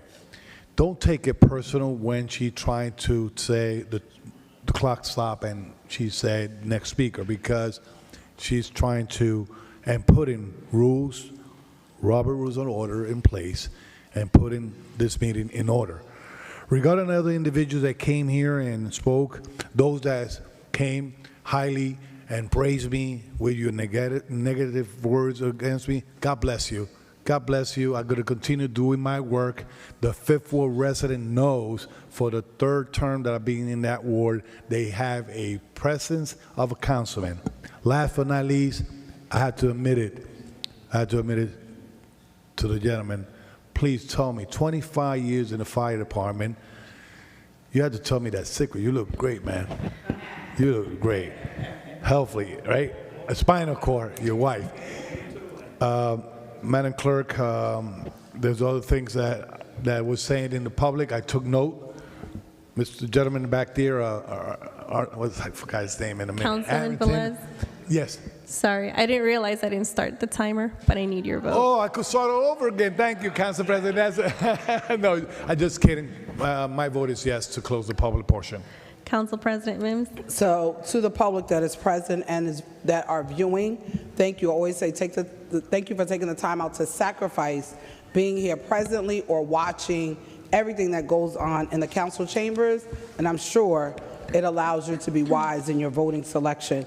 Councilman Mendez, you know, your wife knows, Omar, my buddy in the back, knows I've been praying for you. And you know, I've said that many times, and I'm glad that God saw fit to dismiss the charges. Move forward, keep looking up, and let God lead the way. I just want to say to our clerk, thank you. You're doing an excellent job, and to everyone here. And I want to say a special thank you to Senator Benji Wimberly, Assemblyman Abdelaziz, Congresswoman Nellie Poe, Councilwoman Cotton, Councilwoman Davila, Councilman Khalik, Councilman Ibrahim Omar, and Councilman Velez for endorsing my reelection. I am so excited, and I know people have stated it over and over, the attacks that happen. As a woman of God and a woman of faith, the Bible says in Exodus 1:12, the more they afflict me, the more I grow. So I want to say to all of you critics, thank you for giving me free publicity, because when people start looking at identifying and researching, they will see all the work that I've done. And they call me apologizing on some of your behalves. I know sometimes people want me to respond when things are said and done, and some egregious things have been done. But I believe that vengeance is the Lord's. And I don't have to take those matters into my own hands and deal with it. God will do that. My revenge will be on May 12th after 8 p.m. when I'm reelected as your councilwoman at large. Paterson, thank you so much. Don't forget, third team be on the ballot. MEMS has always been a voice crying out in the wilderness. Madam Clerk, my vote is yes. 8 yeses, 1 absent. Public hearing is hereby closed. Madam Motion to Clerk, close. Motion to close Second. by Councilman Velez, second by Mendez and Councilwoman Davila. Roll call, Madam Clerk. Councilwoman Cotton. Thank you. I just want to say thank you, Madam Clerk. You know, I know it's election season, and I just want to know, I was here, Casey, wait 1 minute. I was here as by myself for 2 years, only female on the city council. And what I find sometimes is that I think we put a different spectrum on women that are elected. That I think that, you know, women, we have more, we got families, we got husbands, we got children, we got houses, we got mothers, we got fathers, and we got the constituents, we got all of you out there to care for. So that's why I'm clearly, and I said it before, and I said it at a meeting, I don't care who becomes mayor. You can't do nothing by yourself. You got to have a team. You got to have someone on the state level. You got to have someone on the federal level. You got to know people on all different levels. And I said that before, Casey, that you need more than just, and just remember, and I come to City Hall every day, and I visit different departments. I go see how they doing. You got to remember one thing. You still got 1,500 employees that you don't get rid of. You're only bringing in 10 department heads or maybe 15. But you still got 1,500 employees, and you still got to think about the 1,500 employees that we have out there, and how we can do for them, and how we can help them, and what can we make it better. And we get ready to be into a tough time, really tough time. You know, with pension going up, health benefits going up, but people raises are not going up. We're not getting more money. So I'm here today to say that I am endorsing my 2 women, Councilwoman Marissa Davila, Councilwoman Dr. Lisa Mims. You know, you have to work together to do things, and I know that's so important to work together. What I find is that you don't get mad with somebody because we don't vote for the same person. You don't get mad with no one because you have different thoughts. But it's about working together. And my last endorsement is for Casey Melvin. I've been with Casey for over 25 years. You don't throw people to the curb that you worked with for over 25 years. And that's what we need to learn to do. With that being said, I'm ready. May 12th is coming. I also endorse Mayor Andre Saya. It's coming. And let's get it down. You ready to say, as back in the day, they would say, you ready to rumble? I need your vote. Let's ready to rumble. My vote is yes. Thank you. Council Vice President Davila. Let's get ready to rumble. Oh my God, thank you so much, Councilwoman Cotton. I truly do agree on what you stated. You know, I did come on board when she was here alone, and I came to keep her companionship. And a term after that, Councilwoman Mims came on board, and we have been titled the Leading Ladies. You know, I always say if you want something done, give it to a woman. Not putting anything down, not putting my man down, because, you know, I was also taught that the man is the head, but the woman is the spine, right? And that head doesn't stand straight and can't move if you don't have a good working spine, right, Chevelle? But with that said, I just once again just want to say thank you to Paterson, the walks, you know, going out there, the people who open the doors, the people who are angry about the garbage, absolutely. I've always said this. Once you tell someone, you know what, You are right.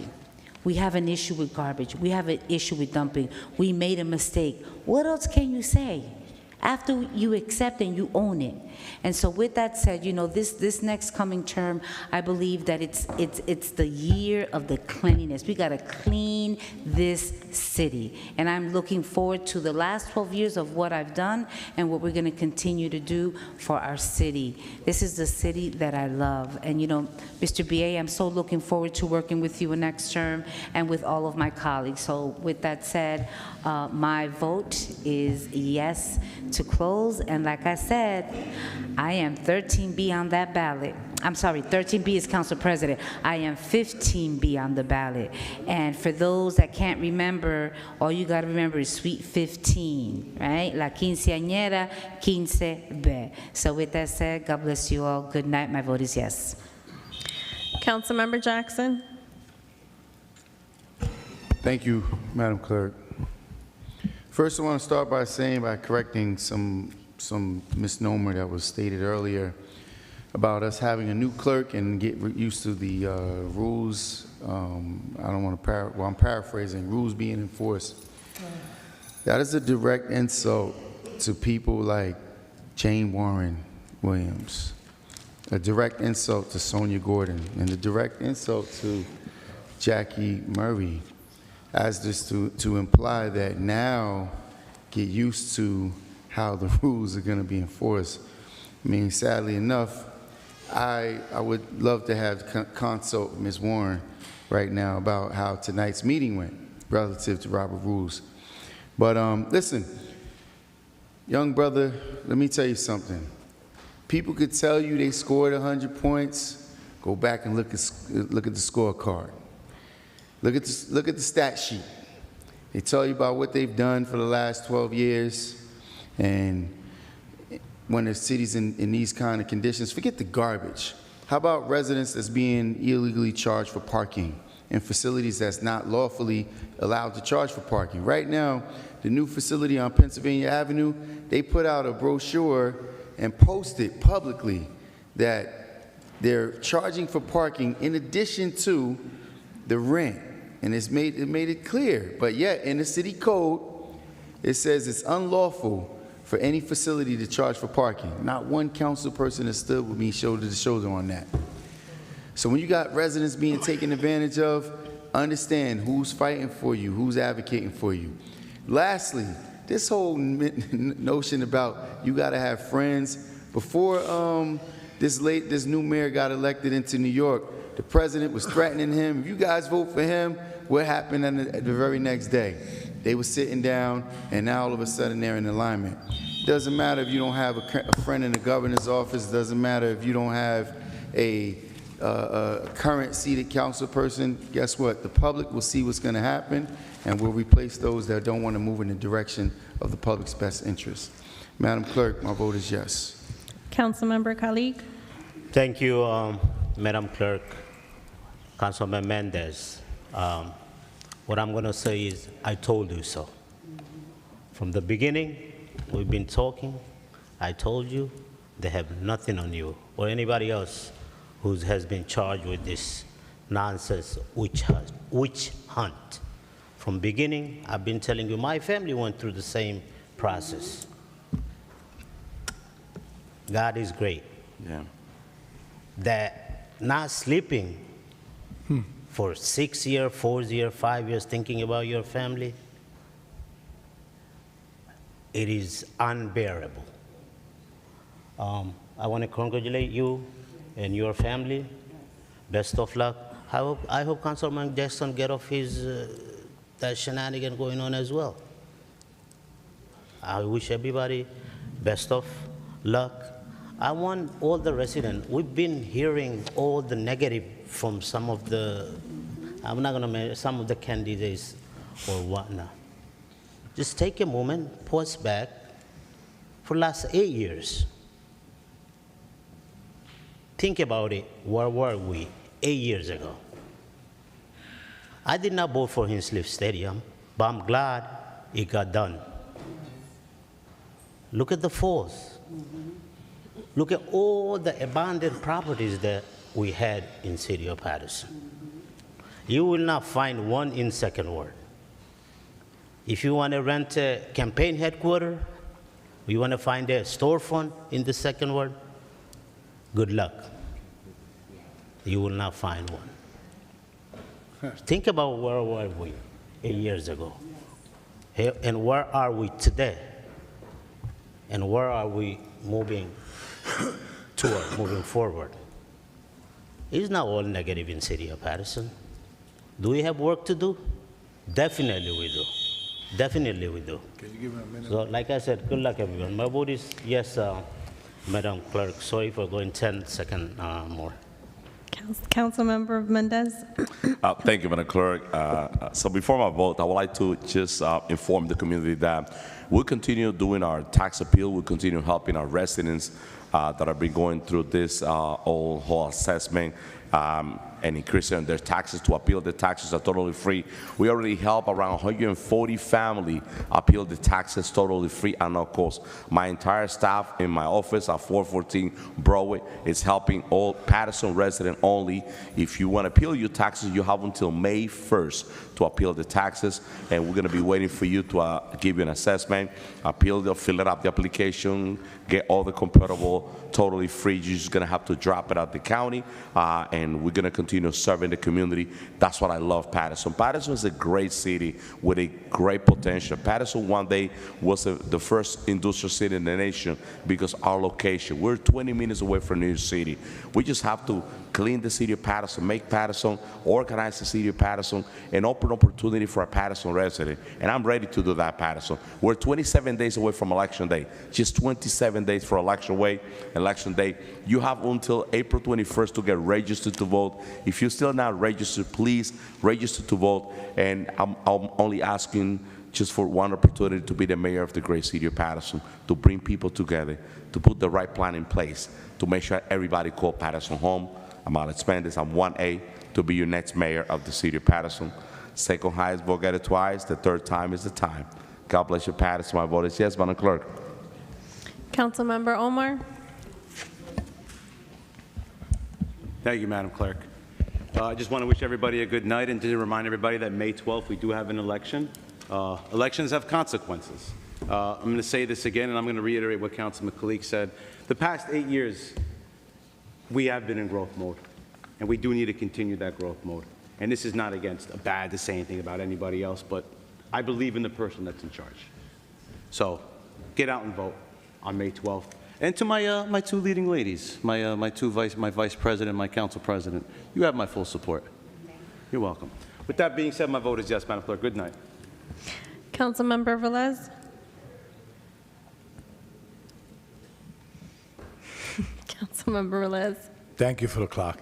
To the residents of Paterson, as we approach the oncoming election for mayor and councilmen at large, I want to share a message rooted in responsibility, integrity, and conscience. This moment is not about personality, noise, or empty promise. It's about the future of our city, our neighborhood, our family, and the quality of life that we all deserve. Paterson needs serious leadership that understands the difference between what can we promise and what actually we can deliver. Leadership that respects the process, tells the truth, and put people before politics. I urge every candidate, speak with facts, not fiction. Offer solution, not slogan. Respect the intelligence of our residents. And to the voters of Paterson, please, do not be misled by a realistic promise or political theoretic. Ask question, demand accountability, understand who's prepared to lead and who is simple campaigning. Your vote is your voice. Use it wisely. Let us move forward with conscience, clarity, and commitment to a better Paterson. Communication, action, and result. And yes, I'm endorsing still my two beautiful ladies in the council, Councilwoman Marissa Davila and also Councilwoman Dr. Liz Amin. The remaining, God bless you.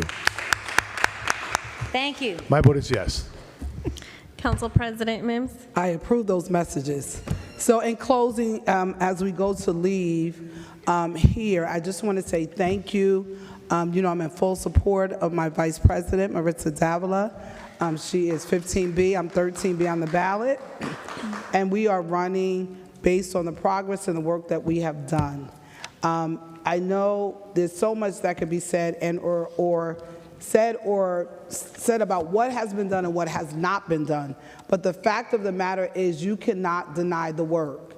When you go around the city, you can't deny 180 plus streets are being paved and have already been paved in the city. You can't deny that River Street will be completed by August. You can't deny that Hinsliff Stadium is rehabilitated and affordable housing for our seniors and a wonderful nursing after-school program and a nursing facility, Early Child Learning Center, which we heard yesterday that they said is one of the best. We heard that from some of the parents on yesterday, and a nice parking deck. You can't deny the work that's been done, the river walks and all the amenities in the parks, the baseball fields. Come out tomorrow to the Johnny Briggs event at 11 o'clock in the morning. There's so many great things that have been done. Is there still more to do? Absolutely. But you cannot say nothing has been done. It is impossible to say that unless you voted no. Those that voted in favor of it, they can speak to the work of the progression and say it absolutely happened. You can stand on the field, you can stand in the street, you can go through every department with all the new equipment and resources that we voted on to make sure our police, fire, DPW, and everyone had resources, trucks, equipment, tools, and everything. We've been doing the work. So Paterson, make sure you vote responsibly. I am supporting Mayor Andre Saya 3A, and I am supporting myself 13B, and my council vice president Maritza Davila 15B. Let's get it done. Let's make sure we make the vote that counts and bring us back to the seat. As you already know, we will return. Madam Clerk, my vote is yes. Thank you, council members. This motion has passed. For the record, tonight's ordinance will have a public hearing and second reading at the council meeting of May 14th. With that, this meeting is adjourned at 10:58. Good night, Patterson. Good night, Patterson.